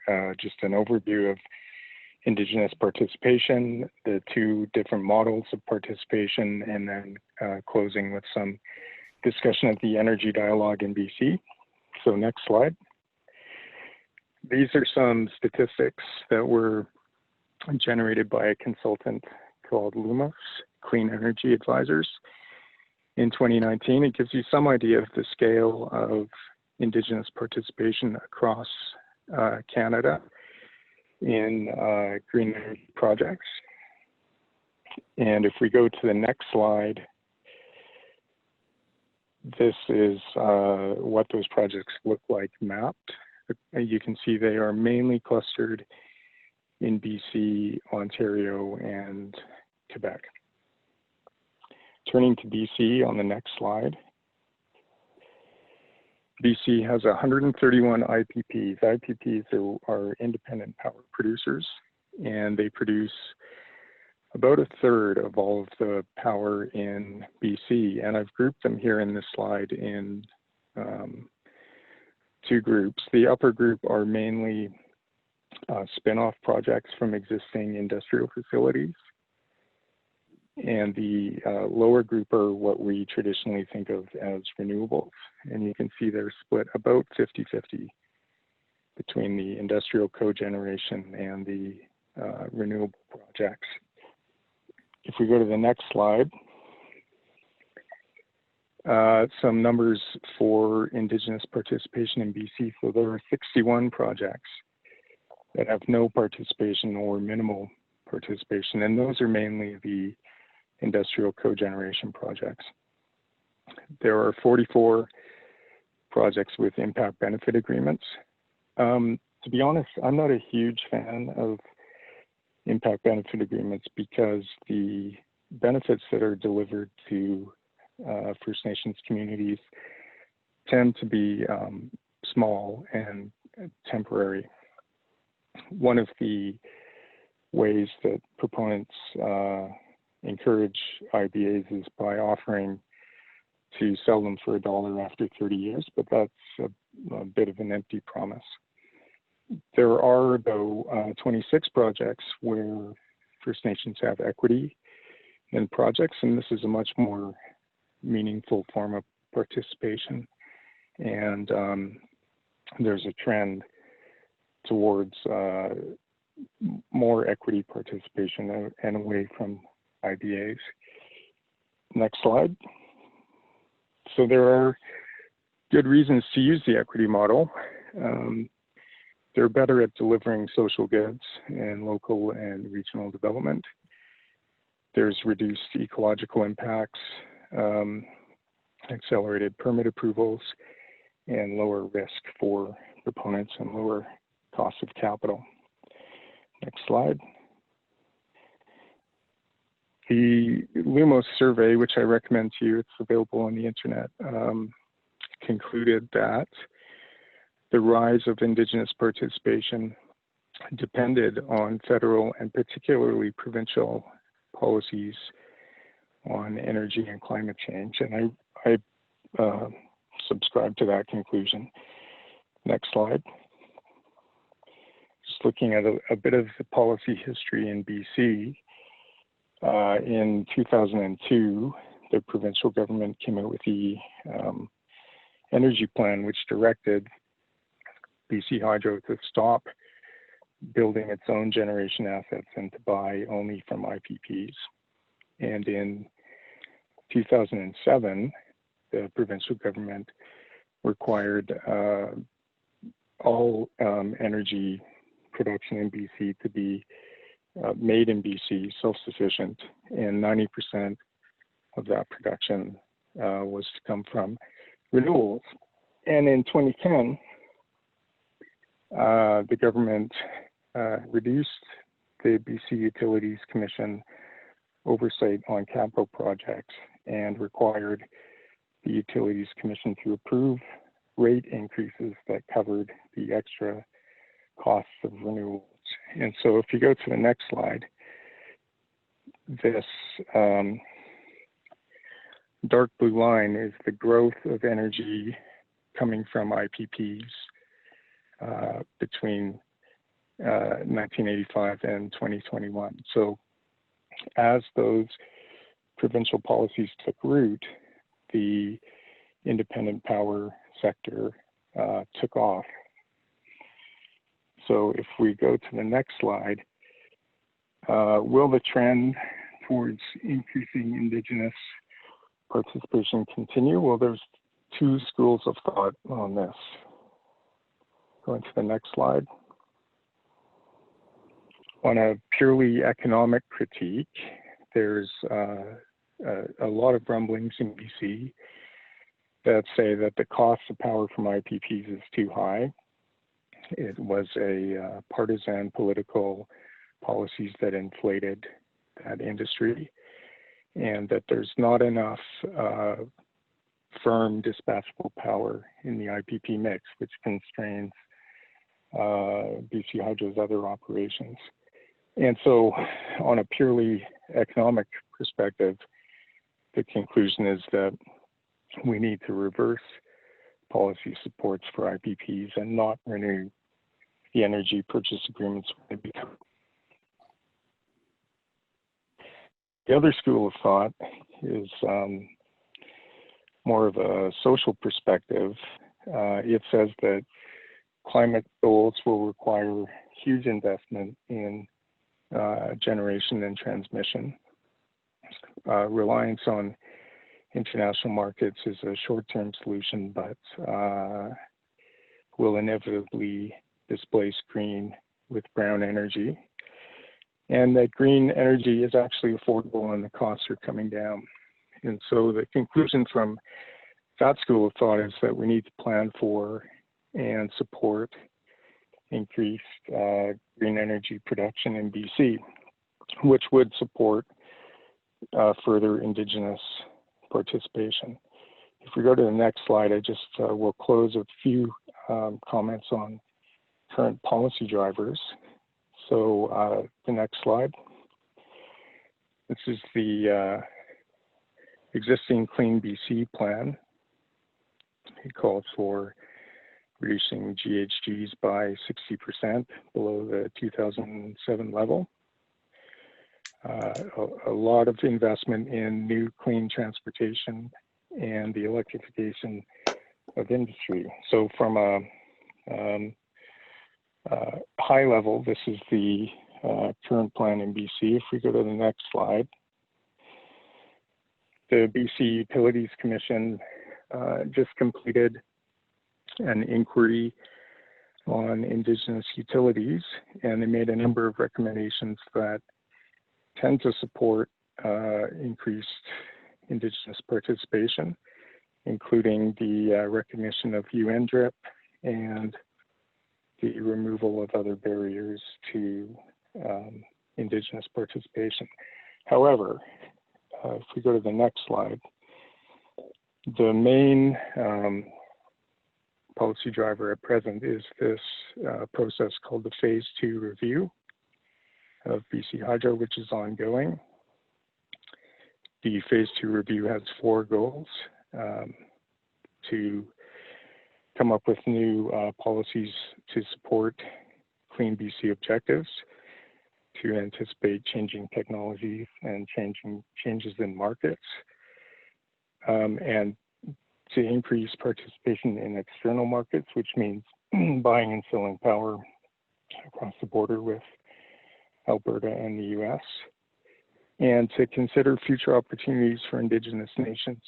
The reason that this is a problem is that the interim report that came out in March really treats Indigenous participation as an afterthought, and the policy direction that they seem to be moving in is achieving the lowest cost for ratepayers, which, you know, not to belabor the point, it really puts a lot of constraints on the independent power sector. So my last slide, just a few conclusions. Indigenous participation has been on the rise. Equity ownership is a means to deliver on a range of policy goals, but future participation depends on the policy choices that we make around electrification and energy sovereignty. And thank you for listening. Thank you so much, James. That's so helpful. Next, we have Chief Ken Cameron. Thank you. Are you hearing me? Yes. Okay. So a little background, I guess, like Soto is actually a Treaty 8 First Nation located at Mobley Lake in northeastern BC, the Peace River region. And I guess what really affected us a lot was back in the 60s, the WAC Bennett Dam was built, which caused totally negative impacts on all Treaty 8 nations. And I was witness to that because I was a young person when that happened. Before that happened, I was around there in those areas. So we have had to bear all the impacts and you know, receive none of the benefits, of course. And so for the future, we see you know, participation and ownership in clean energy projects as a real serious part of reconciliation. And also clean energy projects align with our values and our philosophy about environmental stewardship, you know, looking after Mother Earth. So also we can use traditional knowledge to influence project design and reduce ecological impacts. But not only that, but project ownership gives our people a strong sense of accomplishment and inclusion, and investment in utility projects means that our government has long-term stable revenue once these projects are turned on. So we have a Sekunka Wind I'd like to talk about, which is a 15 megawatt wind farm located near Chetland. And it's been 5 years in development, and right now it's currently under construction. And the COD date is November 2020, and we own 85% of the project, which is really nice. So that's pretty exciting for us. And the finance was done with an 80-20 non-recourse financing, which is pretty sweet also. And it was provided by a private equity syndicate at commercial rates. So financial model is predicting very excellent returns. It looks very good. And we have 2 more 15 megawatt projects in the development pipeline in the near future. So we're pretty excited about this, starting out with this project and then moving on to keep it going, because we want to become leaders in this area for green energy. And ownership is the only type of reconciliation that we understand, ownership and partnership. So yeah, and I guess we do have some slides, pictures of the project, of the Sekunka Wind project, and it's we were of course involved. Our own company did all of the civil work, like all the roads and then sites and development of sites for all the towers and stuff. All that stuff is we self-performed. So we're not only involved as owners, but we also are involved with the development of this project. So it's pretty exciting stuff, and we're finally moving in the right direction. I think it falls into our whole idea of cleaning up our earth a little bit, and it's a baby step, but it's definitely a step in the right direction. So we're excited in a lot of different ways with how it's low impact and it's green energy, and it's just something that we were totally okay with doing, and all the people are pretty excited about it. So thank you. Thank you so much, Chief Cameron. This panel is so important in helping communicate the need for us to get away from a superficial knowledge of a consultation and accommodation, model, to building relationships in a full partnership type model in Indigenous green energy projects. And we have a few questions. First, I think this one's for Tabitha. We're seeing a shift from First Nations owning generation projects towards owning transmission line projects with First Nations communities as equity partners, which James and Chief Cameron alluded to. And I'm wondering if you could comment more on this, Tabitha, and your examples relating to transmission projects and Indigenous participation. Sure, thank you. So we do have a few really excellent examples here in Ontario. One that is near and dear to my heart is a remote connection plan. So in Ontario, we still have 25 First Nation communities that are on diesel generation, not connected to our transmission grid. And it's been probably 8 to 10 years in the making, but the tribal councils in those remote communities undertook a study together with the IESO on a business case for continuing on diesel generation, looking at different renewable opportunities, or extending the transmission line. And the business case supported extension of the transmission line, and the communities have supported that as well. And they are now moving forward on building a transmission line for 15 of those communities. And the project will be owned by actually 17 First Nation communities, so more than just the communities it's going to, but owned and operated by those communities. It has been a long road, and only because the communities are leading that project is why it's been so successful. And it is currently supported by both the province of Ontario and the federal government. We've also seen other projects in Southern Ontario where new transmission lines are being built by the province or by utility that are partnered by a community that the land that they're going through. And this is why the early planning discussion is so important, because as the province is looking at what are the needs of energy across the province, if communities are part of that conversation up front and the solution comes to be a transmission line, then those communities are prepared and will look for a partner that they want to work with and then put a proposal in to build the line. And we've seen that there's currently 2 lines being built that a group of communities are partnered on and are building education programs, training programs, and will be able also to do a number of the operation and maintenance. So has brought a lot of employment and as well as own source revenues to those communities. Thank you. You know, I've got a good question here that I'm going to ask, and I think this is for Chief Cameron, but James and Tabitha, feel free to jump in as well. In addition to wind and small hydro projects, some people are calling for increased use of natural gas as a transition fuel, but that call is also sometimes controversial. What do you think about the controversies, and do you see opportunities for Indigenous nations in the natural gas and pipeline sectors? Chief Cameron, I don't know if you want to go first on that. Yep.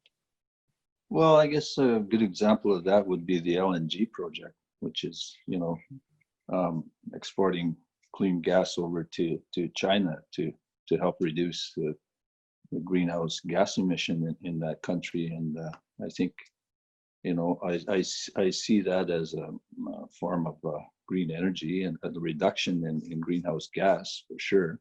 So I look at it, you know, with that being a cleaner source of energy for sure. So I think natural gas is a step in the right direction. I think it's definitely a cleaner fuel. Yeah, and we can't stop using gas tomorrow, so we need to start phasing into a clean energy system slowly, baby steps at a time, right? So I see it as a positive thing. I do. Thank you. Thank you. Tabitha, James, any comment on that? James? It's James here. Oh. Yep. Yeah. Yeah, I think it's another sector where there is increasing Indigenous participation, both in the construction phase and in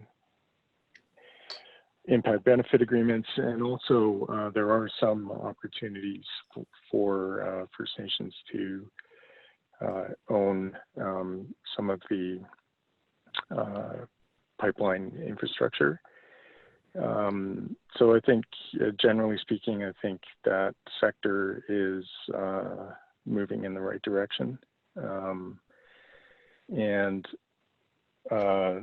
Indigenous equity ownership is a really meaningful route to reconciliation and project approval. So I think some of the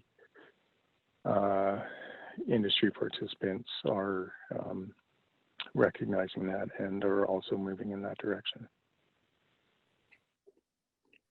Tabitha, anything you'd like to add? No, I think, yeah, as Chief Cameron said, to me, we've always said, and I've always feel it's really up to the community where those projects are being, for them to determine what's best for their community. But as equity owners and as communities being part of those discussions, no one is going to be better to understand the environmental impact of projects. And also, when that project is over, how best to bring the land back to how it originally was. That's also, besides the economic benefit, a benefit to all of Canada to have Indigenous communities as partners on projects. Yeah. Yeah, absolutely. You know, I can see why certain companies would be happy to continue on with an IBA type of arrangement, right? But now it really seems to be like a breakthrough moment where other actors are seeing these benefits in the participation of Indigenous groups and communities, and you know, that people should be opening their minds to this. And you know, I think James, you'd said earlier about embracing it. We were on an earlier call, and you know, but there's a bit of tension there, right? I wonder if you guys could comment on that, and what you sort of think about this change now too with the equity ownership, and is there that sort of conflict in what you're sort of seeing on the ground in terms of companies and that transition? Well, I think its time has come, and it's probably happened in Ontario sooner than here, but I think it's, you know, the time is, it's finally here, and we need to take advantage of whatever ownership and participation we can get involved with to further our own nations and to make us stronger and make us more independent. So that's the only way that I can understand reconciliation, is through you know, our own development through economics. Thank you. Thank you. Yeah, Well, it's James here. Oh, sorry. it's okay. Go ahead. Oh, thanks. Yeah, I just say I see a range of different, I still see a range of different attitudes and approaches. Some companies are still very much focused on what they perceive to be their bottom line interests, and they can be quite aggressive and, how shall I put this, not very understanding and a little bit ignorant of Indigenous views and perspectives. So there is a group of companies that would fall into that very aggressive type of mold, but increasingly others are, as someone said, opening their minds and embracing this. And actually, I think that there are, it brings value to the project when they do that, and I think that that's starting to be recognized across the different sectors.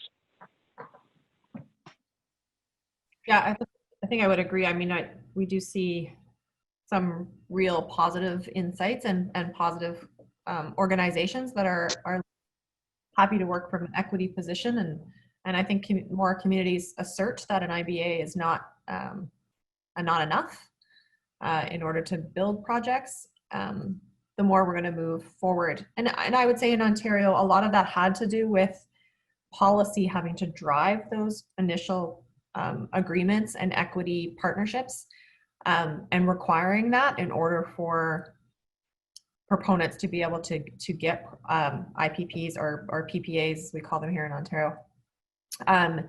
The policy needs to drive that, but once the policy did drive that and you started to see partnerships working in the benefits, we are seeing more organizations taking the initiative to do that on their own, and more communities also saying, you know, this needs to be an equity position. Great. And Kevin, can you comment more on the policy aspects, like how we're going to move forward to get, you know, with the, you were talking before about participation points when we had chatted earlier, how we can, you know, move forward in terms of transmission projects and things like that, and how you can't not have First Nations communities as equity partners in there. Do you have any ideas on how to move forward on that? Like, just for those listening, like what are some good moves from a governmental and policy and regulatory perspective to make that sort of thing happen? So I think definitely if the government is supporting any project or funding a project or entering into any type of purchase agreement, be it for energy or rental of transmission, they need to include in their RFP that there needs to be an Indigenous equity partner, particularly if it's transversing traditional land or treaty land. But we did see opportunities in Ontario where partners from remote communities were partnered on projects not within their community, but then they were able to put that money back into renewable projects in their own community. So the project wasn't necessarily on their land, but they did partner and were able to use those revenues. I think it's the same for any of the shovel-ready projects that are coming out of COVID economic recovery. We've really been looking for the government to be prioritizing projects that have Indigenous equity participation in them in any type of shovel-ready project. I think it needs to be a part of the conversation prior to getting to a consultation discussion. And if you can prioritize projects that have equity participation, you're going to see proponents find a partner that wants to work and is willing to work and be able to build those projects. But we do need to have that push from government policy. Thank you. Yeah, We're in our last, yeah, go ahead, James. Yep. Thanks. Just 10 seconds. I just add, I totally agree that policies set the foundations for these kinds of changes, and they're very important. But I'd also add that the equity projects that I've been involved in, the First Nation has gone out and got the financing, put their own capital to work, and also gone out and got their own financing on commercial rates. So these are not giveaways. These are business transactions that are sophisticated with sophisticated counterparties, and it works. It works for everyone. Thanks. Thanks. And I want Chief Cameron to have the last 30 seconds, last word. Well, I agree with a lot of what Tabitha has said, and James, all you people, gives me, you know, it's an exciting time for us as First Nations to be moving forward, because we're finally getting a good idea on how to self-motivate ourselves to move forward, to become more self-sufficient, and I think to become more independent. And it's really an exciting time for all of us, especially here in the Northeast. It's just starting, but we're making things work out here, and we're very happy to be involved. Good future. Thank you so much. I want to thank you all for providing us with your insights. You've all given us a lot to think about on the challenges facing Indigenous green energy projects and how we can move forward. And really grateful for all the three of you have done to advance knowledge and dialogue on these this important topic. We're immensely grateful to you all. So thank you. And this topic flows very well into our next panel, who I now want to welcome. So I'd like to hand it over to the wonderful Professor Cynthia Williams, who will be facilitating our next group of panelists on the topic of carbon-intensive actors and the potential for diverse multi-actor alliances. Thank you very much. Thank you, Carol. And thank you to all of the panelists before, because I think that we can agree that you have created a real sense of potential and excitement. I completely concur with Chief Cameron that these are exciting times. And we've seen some transition pathways that seem pragmatic and that have real potential. So then this panel wants to ask and wants to look at almost directly what is oftentimes the elephant in the room, which is how do we work together with the oil and gas industry? How do we create positive collaboration so that some of these ideas really can be taken forward?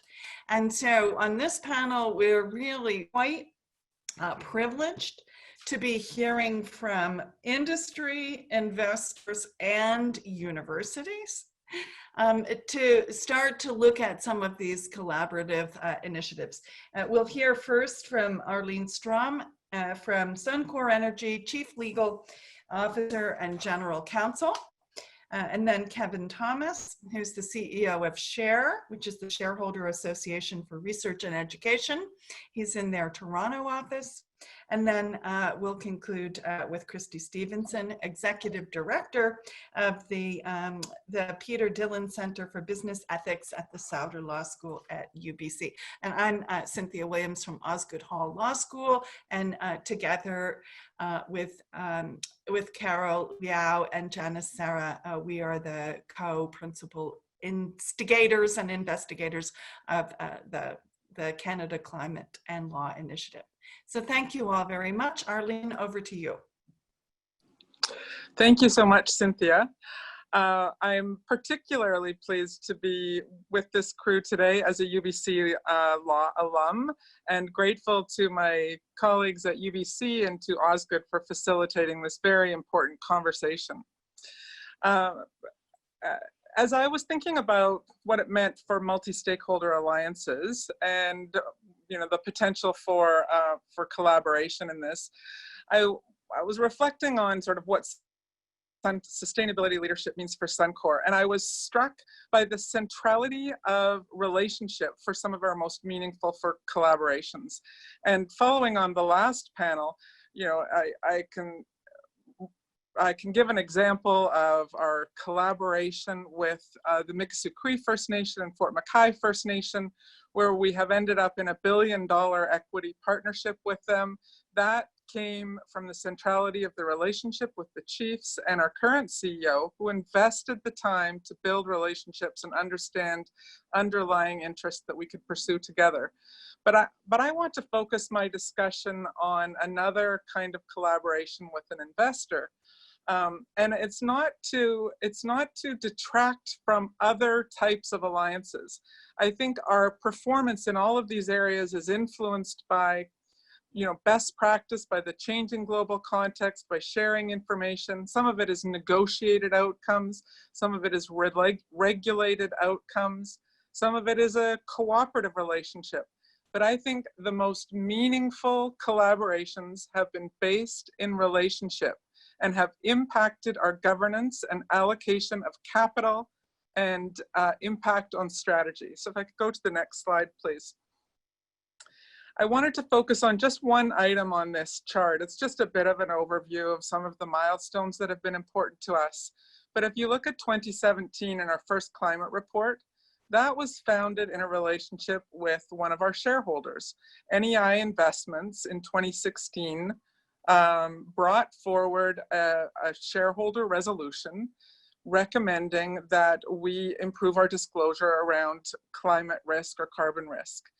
And so rather than, digging our heels in, we collaborated with NEI. We'd had a long relationship with Jamie Bonham and Bob Walker from NEI, and we were able to talk about how we could support NEI in that resolution. So management recommended that shareholders vote in favor of that resolution, and the next year we went on to prepare our first climate report. Now the impact of that was we changed a principal risk from something that was grounded in reputation to carbon risk. And so by doing that, we now have carbon risk being discussed regularly, not just at committees of the board, but at the full board table. Our conversations start to shift. We start to talk about different ways of allocating capital. We pave the way for different disclosure, different consideration of scenarios. In 2020, we are going to be discussing in our climate report the impact of a 2-degree scenario. And I know many today have talked about we need to keep that as a minimum and 1.5 degree. But this has been something that we wanted to fulfill as a result of signing on to the Task Force on Climate-Related Financial Disclosures. So this collaboration that was based in relationship has not only impacted our disclosure, but it's impacted the way that we manage carbon risk, the way that we discuss strategy and capital allocation at the board table. If I can go to the next slide. Actually, I've really kind of talked about this. I'll end with the last slide, if you would, please, Cynthia. Thank you. A couple other collaborations that I think are impacted by this shift as we think about new opportunities in energy transition. And it goes to where we have expertise. So at the bottom, you see Enerchem and LanzaJet, and I want to just focus on those two collaborations. Enerchem is a pilot we have a pilot project that we are partnering with them on and with the Quebec government. And the pilot project is in Edmonton. And we began by investing about $50 million. And then as we continued in relationship, we realized that what the project really needed was some of the expertise that we could provide. You may ask, well, what do you know at Suncor about turning garbage into fuel? Well, we know about running big pots and pans. And so we not only continued to invest equity in the partnership, but we also allocated operators who could help to make the project a reality. And so that's continuing. LanzaJet is also an interesting partnership that we have had. We have been working with Lanzatech for over a decade. I'm not sure when we first started working with them on the technology they were developing, but now we have recently entered into a partnership and allocating equity into the partnership for a test facility on building renewable jet fuel. A renewable jet fuel facility. And this is with Mitsui and All Nippon Airways and Lanzatech, and it's been supported by the US Department of Energy as well. And so it's one of those, I think, as we listened to the presentations this morning, I think Dr. Fenner-Stewart his chart was referred to a lot, but that, civil society, government, and industry partnership, and how there's forces in all of these. Well, I think this is an example where we're seeing those forces come together, and we bring an expertise. We're in the fuels business, so moving to something that is absolutely necessary to speed the transition is this biojet fuel is something that we see as a really incredible opportunity.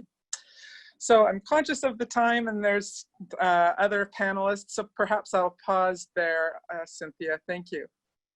Thank you so much. And that's so exciting, right? Talk about, how the expertise of this industry together with government and civil society can really promote the kinds of changes we need. So thank you, and looking forward to the further discussion. Okay, Kevin, over to you. Thanks, Cynthia, and thanks, Arlene. That's a great way to start out with this, with a good practical example. I'll try to get to some of that too, I think. Maybe first a little bit about SHARE. We were set up back in 2000, and we focused initially on leadership development and training for pension trustees, investment committees, and boards. And what we're really trying to do is mobilize them to expect better from their investments. And then we spent the last maybe 15 years channeling that energy into the kind of shareholder engagement that Arlene just talked about, as well as proxy voting services and policy advocacy, to try to make changes collectively. So it's that idea that we are working together as a coalition just in our very nature. But just to start, I don't think we may have been a leader in this, but we're certainly not alone in this. Arlene's mention of what NEI has done was just brilliant. I really liked that piece of work. I think there's a general acceptance now, not across the board, but largely with institutional investors, that shareholders can and should engage with corporate boards and management to try to communicate their preferences. And that, of course, includes things related to climate change, society, the environment generally. But I do want to qualify that a bit, because I think the bulk of the investor engagement activity to date has really been focused on specific risks at the company level, like things that an individual company needs to do to better manage its own affairs. And that's really important. But I still characterize that as kind of the baseline of real environmental and social governance work. It's not quite up to the task of addressing systemic problems on its own. I think it's important, but it's not enough. So I would characterize it kind of like a landlord that has a building, and they undertake basic maintenance and improvements on the existing property. It's not structurally changing anything, but it's obviously absolutely necessary for that property to continue to be livable, or in our case, investable. But the next level up from that kind of maintenance idea, again, using the building allegory here, is perhaps architecture. And this is where maybe an individual building might not just be maintained, it could actually be redesigned to better function in a changing environment. So actually, I saw a building just last weekend that was undertaking substantial design changes externally to allow it to become carbon neutral over time. So it had original design, was redesigning the building so that it would become carbon neutral. It's structural, but it's still within the boundaries of the individual property. So in the corporate setting, this could be changes in governance structures or incentive systems. We've just been working with a bunch of boards in Canada to establish board level committee responsibility for decent work practices. And that's not normally on the board agenda, but I think after the COVID pandemic, we all know that it probably needs to be there. So structural changes within the company. But the final level, and I think where we need to get to today, we've been talking about collaboration, is what I would compare to as like urban planning. And this is where you place the roads, the energy and water infrastructure, how you zone for construction, what kind of transit you have, these basic structures or the rules of the game get changed, and that impacts how all those individual buildings within that system are going to operate in the long term. So in the corporate world, I'd use the analogy of new technologies or markets, changing securities law, changing corporate law, or other global norms that apply to the system and not just to the individual actors. And I think that's where we're trying to get at in the discussion today, especially with something like climate change. This is kind of the level we're talking about, a just transition to a low carbon economy. It's not just maintenance, it's not just a single company problem, it's system-wide. The problem for investors is that it's the least developed part of that world. And that's, as I said, maybe many asset managers have accepted the idea that engagement and putting resources into that baseline engagement is good because it can directly relate to that, to an individual engagement or investment success. But systemic risks, well, that's harder. It's harder to prioritize, partly because it's that classic underinvestment in public goods thing. You know, you invest the time and resources into doing this, but the benefits are shared across everybody, and the costs are the ones you take on yourself as that investment asset owner, asset manager. But that's exactly why the collaborative efforts are so necessary, because collaboration solves two things. And one, it actually allows us to genuinely address these systemic issues, which can't be answered by any one organization on its own. Like, it cannot be done just by Suncor or just by Share or anybody else. We all need to find a way to work together on this. And secondly, it gives us capacity and buy-in. You don't have to shoulder all those costs internally. So smaller individual investment, but larger collective returns. So up on the slide, you can see just some examples of the type of systemic risks that are probably most in need of our attention as investors and as companies. So just transitions clearly, but they also include things like the effects of inequality, and in fact, the differentiated effects of inequality when you view through the lens of systemic racism, Indigenous reconciliation, which I think Arlene spoke to well, and certainly the past panel talked about how that works in practice. We spent years developing partnerships to organize investors and Indigenous leadership to make broad-based changes like that, to address that chronic exclusion of Indigenous peoples.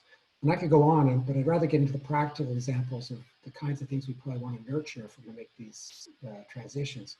And the first maybe, well, I'll start just to say maybe the things I want to take away from this. One is that these collaborations are happening already, and second, that we're learning as we go. The first one I wanted to draw attention to was actually a meeting last December I was at in Boston. And this was kind of an odd group to bring together. It was organized by the Institute for Responsible Investment at Harvard. And they hosted a group of 10 major US energy utility companies, as well as a range of asset owners, so investors and asset management firms. And then on top of that, community organizations and trade unions. And these groups mixed together, spent a day trying to identify the opportunities for a just transition. So one that allowed these electrical utilities to move to a net zero future without drastic impacts on jobs, electricity rates, community investments, tax base. And that's obviously no small feat. So we knew if we were able to do that, we'd have to sustain community support for that transition, hence this group of actors that brought together sort of disparate groups. And we found actually, of course, yes, all of us knew we had to challenge each other a bit. That's something we knew going into it. But we also learned there's some common areas where our collective input could help unlock action. So for example, well, all the parties agreed that if a coal-fired plant is now amortized over 40 years, and the electricity rates the utility gets are locked in based on that schedule by the regulators, if you're going to close it earlier, you've got to actually require those regulators to adjust those amortization schedules.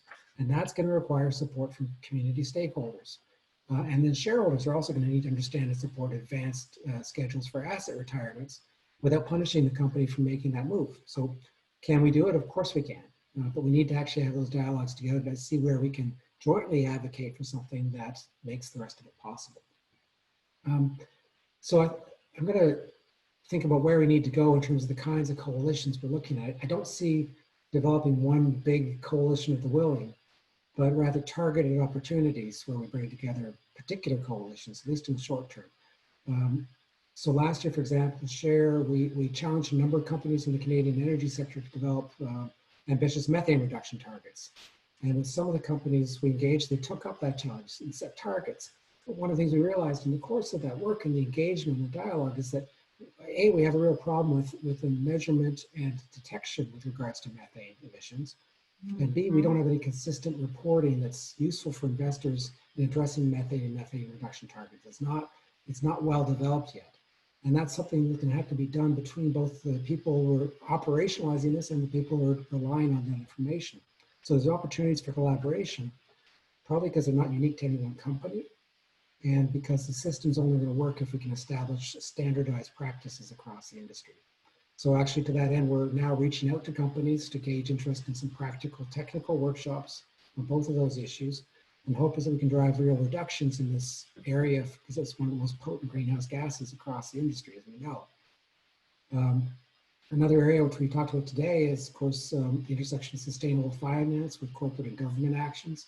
And that dialogue is just by necessity multi-stakeholder, but I would add that it could benefit greatly from opening the door a bit wider to include more Indigenous governments and businesses and worker representatives as well, to try to tackle the social dimensions of sustainability. So I'll just end to say I'm thoroughly convinced that these kind of multi-stakeholder collaborations are necessary to get at the big issues. I'm not naive about the hard work it takes, though. We're all going to have to take risks, and we have to be willing to compromise and actively listen. And most importantly, to keep our eyes beyond just our own little segment of it, but actually keep our eyes on the prize, the big picture of where we want to get to. So with that, I'll leave it and turn it over to Christy. Yeah, thank you. And so let's, let us turn to the university perspective. And Christy, given these intellectual gaps, but the potential for collaboration, what are some of the collaborative efforts that you've seen or researched or been involved with that you see making a positive difference here? Yeah, thank you very much. So as those of you on the screen know, I was asked to describe some of the kind of multi-actor collaborations that are taking place or that have the potential that are emerging, really tackling post-pandemic opportunities for a sustainable society, and the particular strengths of universities is convening collaborators. And as I went away from agreeing in our prep call, that's what I was going to talk about, I became quickly overwhelmed with the thinking about how many different collaborations and even simply different types of collaborations that universities are involved in. And I think they all have enormous potential, but I thought I would just focus my comments on really the space I know best, and also thought that that might complement what Kevin is talked about in terms of just even looking at the university's role in promoting within the investor space, just its role in the investor space in really driving a transition economy or post-pandemic opportunities. So, and just that climate agenda, there are many. My slide is even just a very small snapshot of those collaborations, and not a complete list. And as you will see probably from the slide, it goes well beyond the role of the university in convening.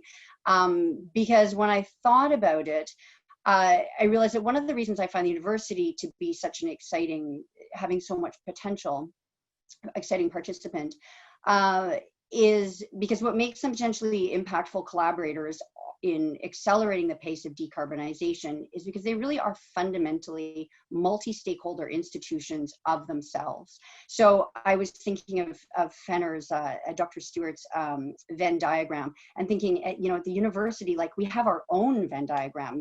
We have all these overlapping circles of stakeholders, and there's a long tradition of that being absolutely set, well established and accepted. So in the investment context alone, the university plays a number of roles in the investment ecosystem. First of all, the universities are significant asset owners. And even as asset owners, there is a whole richness within the asset owner stakeholder base, and many collaborations that are taking place, and I'm principally familiar with the North American context, just for the different kinds of asset owners, and universities are playing a very important role in those. So administrators, there are there are gatherings and collaborations around university treasurers and administrators looking at sustainable investing. On the policy-making side, you're seeing boards of governors, responsible investment committees of boards of governors across the countries really engaged in thoughtful policy work around what sustainable investing needs to look like for a responsible asset owner that is positioning its investments for the future and for energy transition. And then there's any number at any university of trustees or de facto trustees, whether for various capital pools, and whether those are,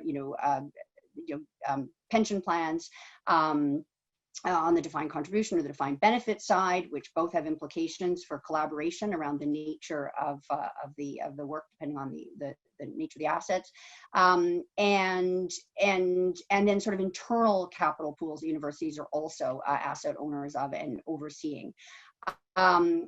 Those decision-making bodies, and very much part of those conversations and that work is often bodies that are represented by a combination of faculty, of staff, of students, and of the community. So you're getting right embedded from the university's work, some really interesting work. And as Kevin talked about sort of a number of strategies, and within those pools, you're going to have different strategies available, whether that's portfolio construction, whether that's engagement, whether that's public policy work, proxy voting, presenting resolutions to companies and engaging with those corporations.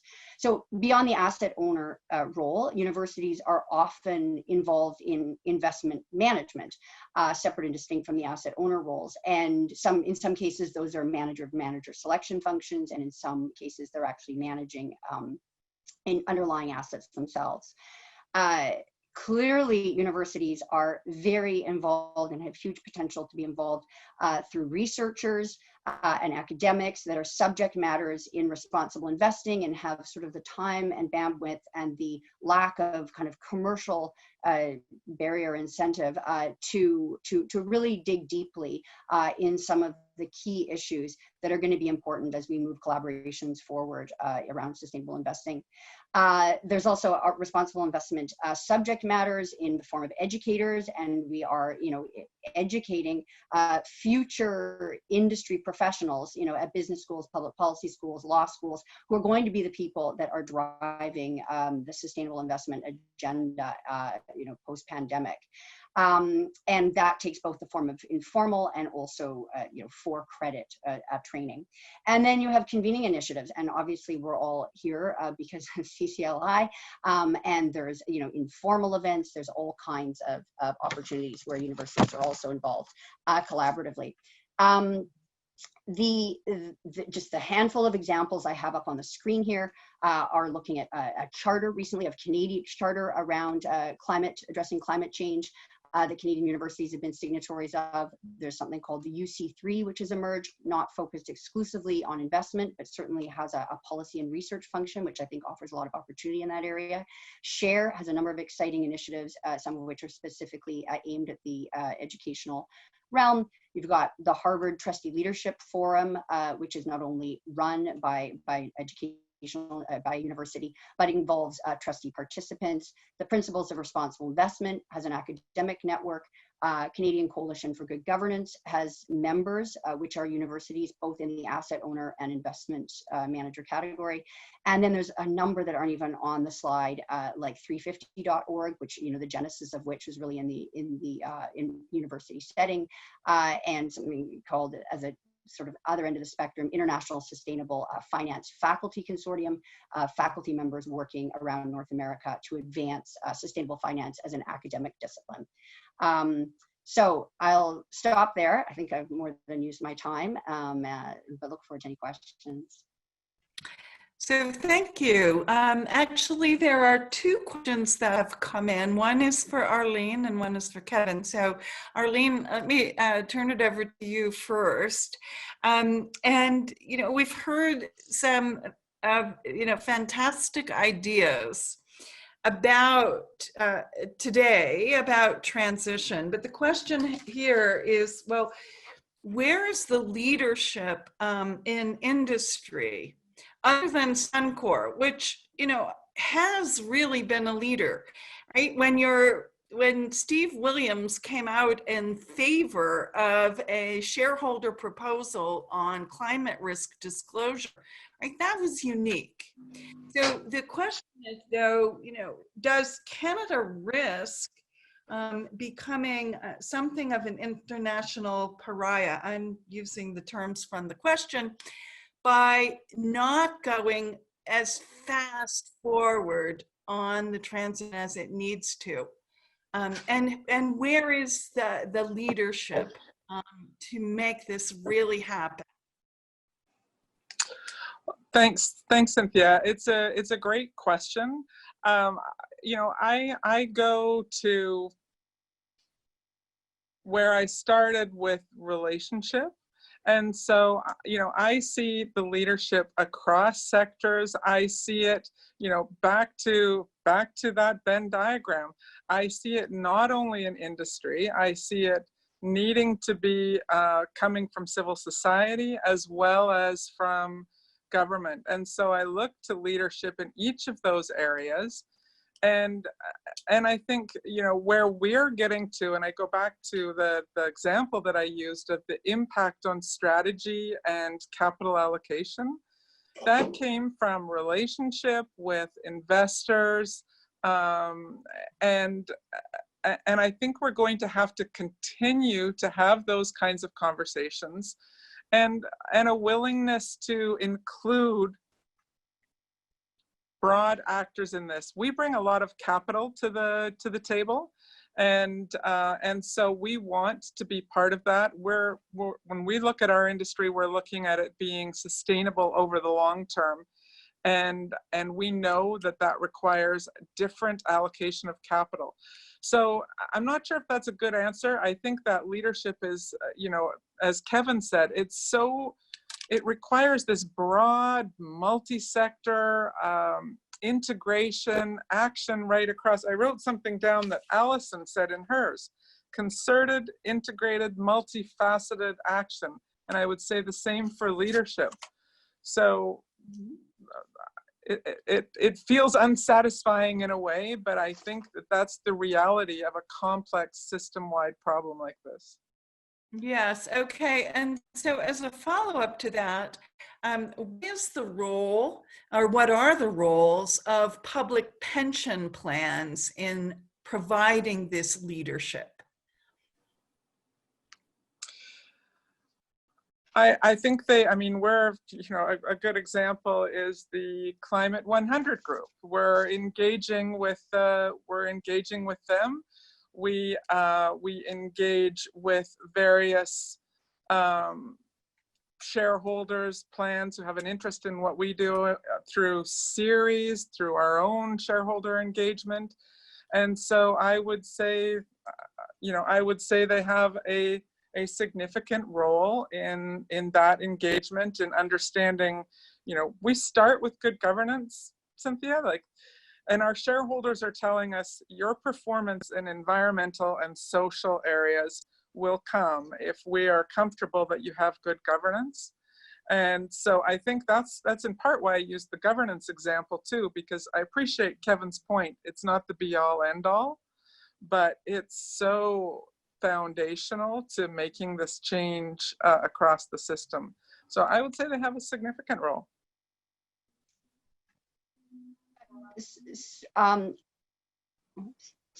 Christy's chiming in. Can I chime in as well? Yeah, so I sit on the board of a multi-employer pension plan, and I absolutely agree. I mean, I think we are, we're seeing yesterday Carol Hansel's legal opinion, more focused in the corporate environment. But the fact is, gone are the days where we're debating, whether this is, something we're allowed to discuss, and it's clearly an absolutely front and center issue, climate justice. And I think that we are going to see more action. There's been a lot of talk, but I think we really do need to see a lot of action. And I hope we get to the point where it's frankly comply or explain. You're either on board with an energy transition portfolio, or you need to be accountable in the public space to your beneficiaries why that isn't the case, because I think we're done talking about whether it's okay for boards. It's a requirement. I think I just add to that though, for pensions, the understanding that that these risks are things which they can include and that fiduciary duty allows it, all that stuff. I think we've kind of got there, although there's still a bit of education with many of those boards to get past that hump. But the law is clear, and that report was brilliant for that.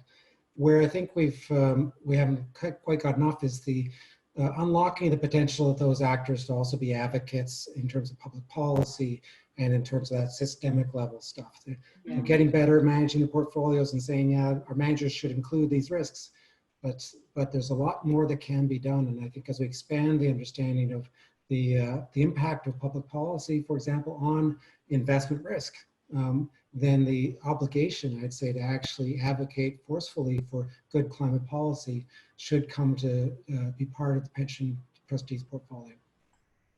Well, that actually feeds just perfectly into the other question, or one of the other questions that's been suggested for you, Kevin, which is, what are some of the multi-stakeholder initiatives that are missing?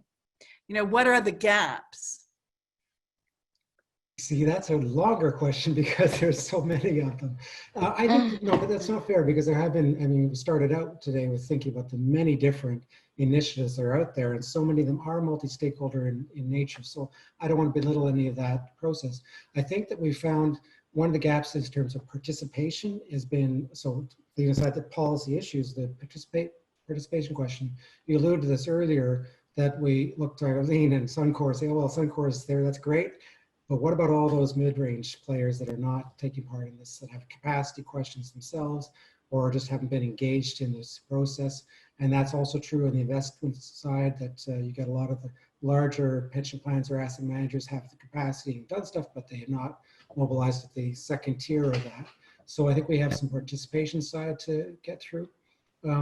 Where I see the biggest challenges are around the policy levers that open up the door to changing the way the system works. So the sustainable finance work, I think, has been brilliant on trying to get the taxonomies correct, trying to get the levers which allow private investment to be directed into areas that need transition funding. I'm particularly interested in some studies that will help us to understand collectively for areas which are going to be affected, like place-based finance for areas that are affected by the transition, so that we're seeing funds and investment to new industries go into those. This isn't just Alberta, but in particular areas that do need that kind of support. I think that's actually a bit of a multi-stakeholder question because it's going to be the ecosystem of both financing and business and entrepreneurs that want to do that, as well as labor and governments in those areas. So that would be my first sort of choice if I was to say our next goal is this. I work a lot on the side around human rights. I mentioned right after this, I'm going to a meeting with a group of companies that have come together to talk about human rights due diligence and advocating for new laws around that as companies, which I think is really positive development. So there's so much that can be done, but our best work is to figure out those pinpoints where we know we can achieve something and make it happen. Well, I think we should all be looking for Céline Bach's report, which is being published today, to see if we know or if there are really good theories, really good pragmatic solutions, and then what is the transition pathway, and then particularly the political will and the investment can come behind that, right? So we hear at CCLI that many boards are willing to engage in climate risk analysis and disclosure, but they need the tools. So maybe last comments from each of you. Maybe start with Arlene on that, on the tools that boards need. Sure, thanks, Cynthia.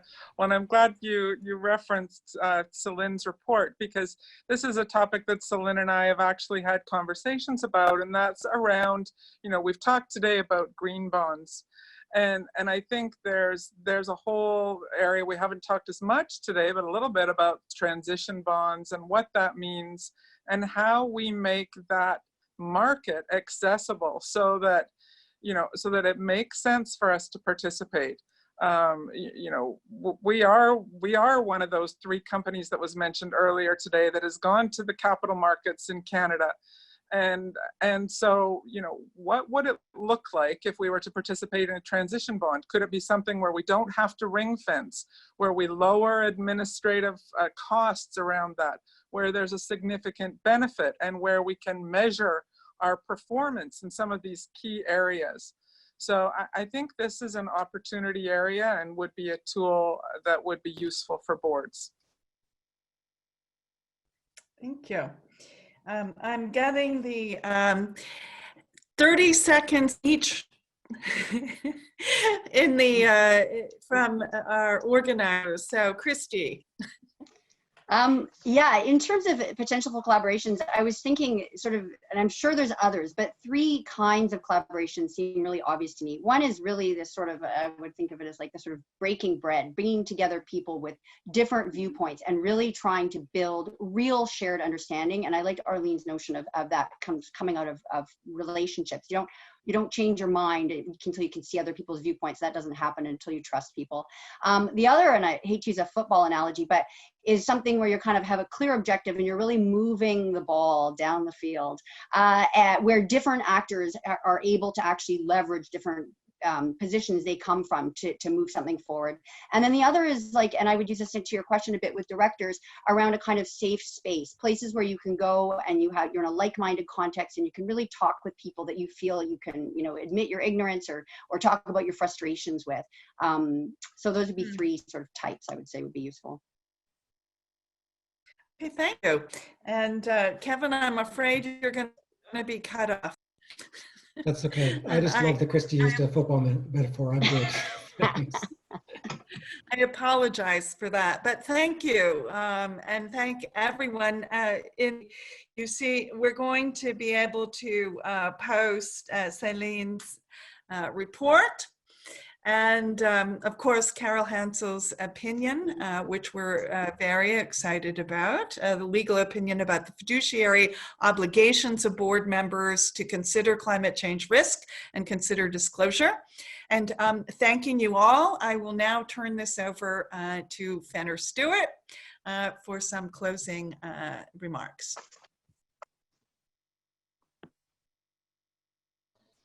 Thank you. I'd like to thank everyone for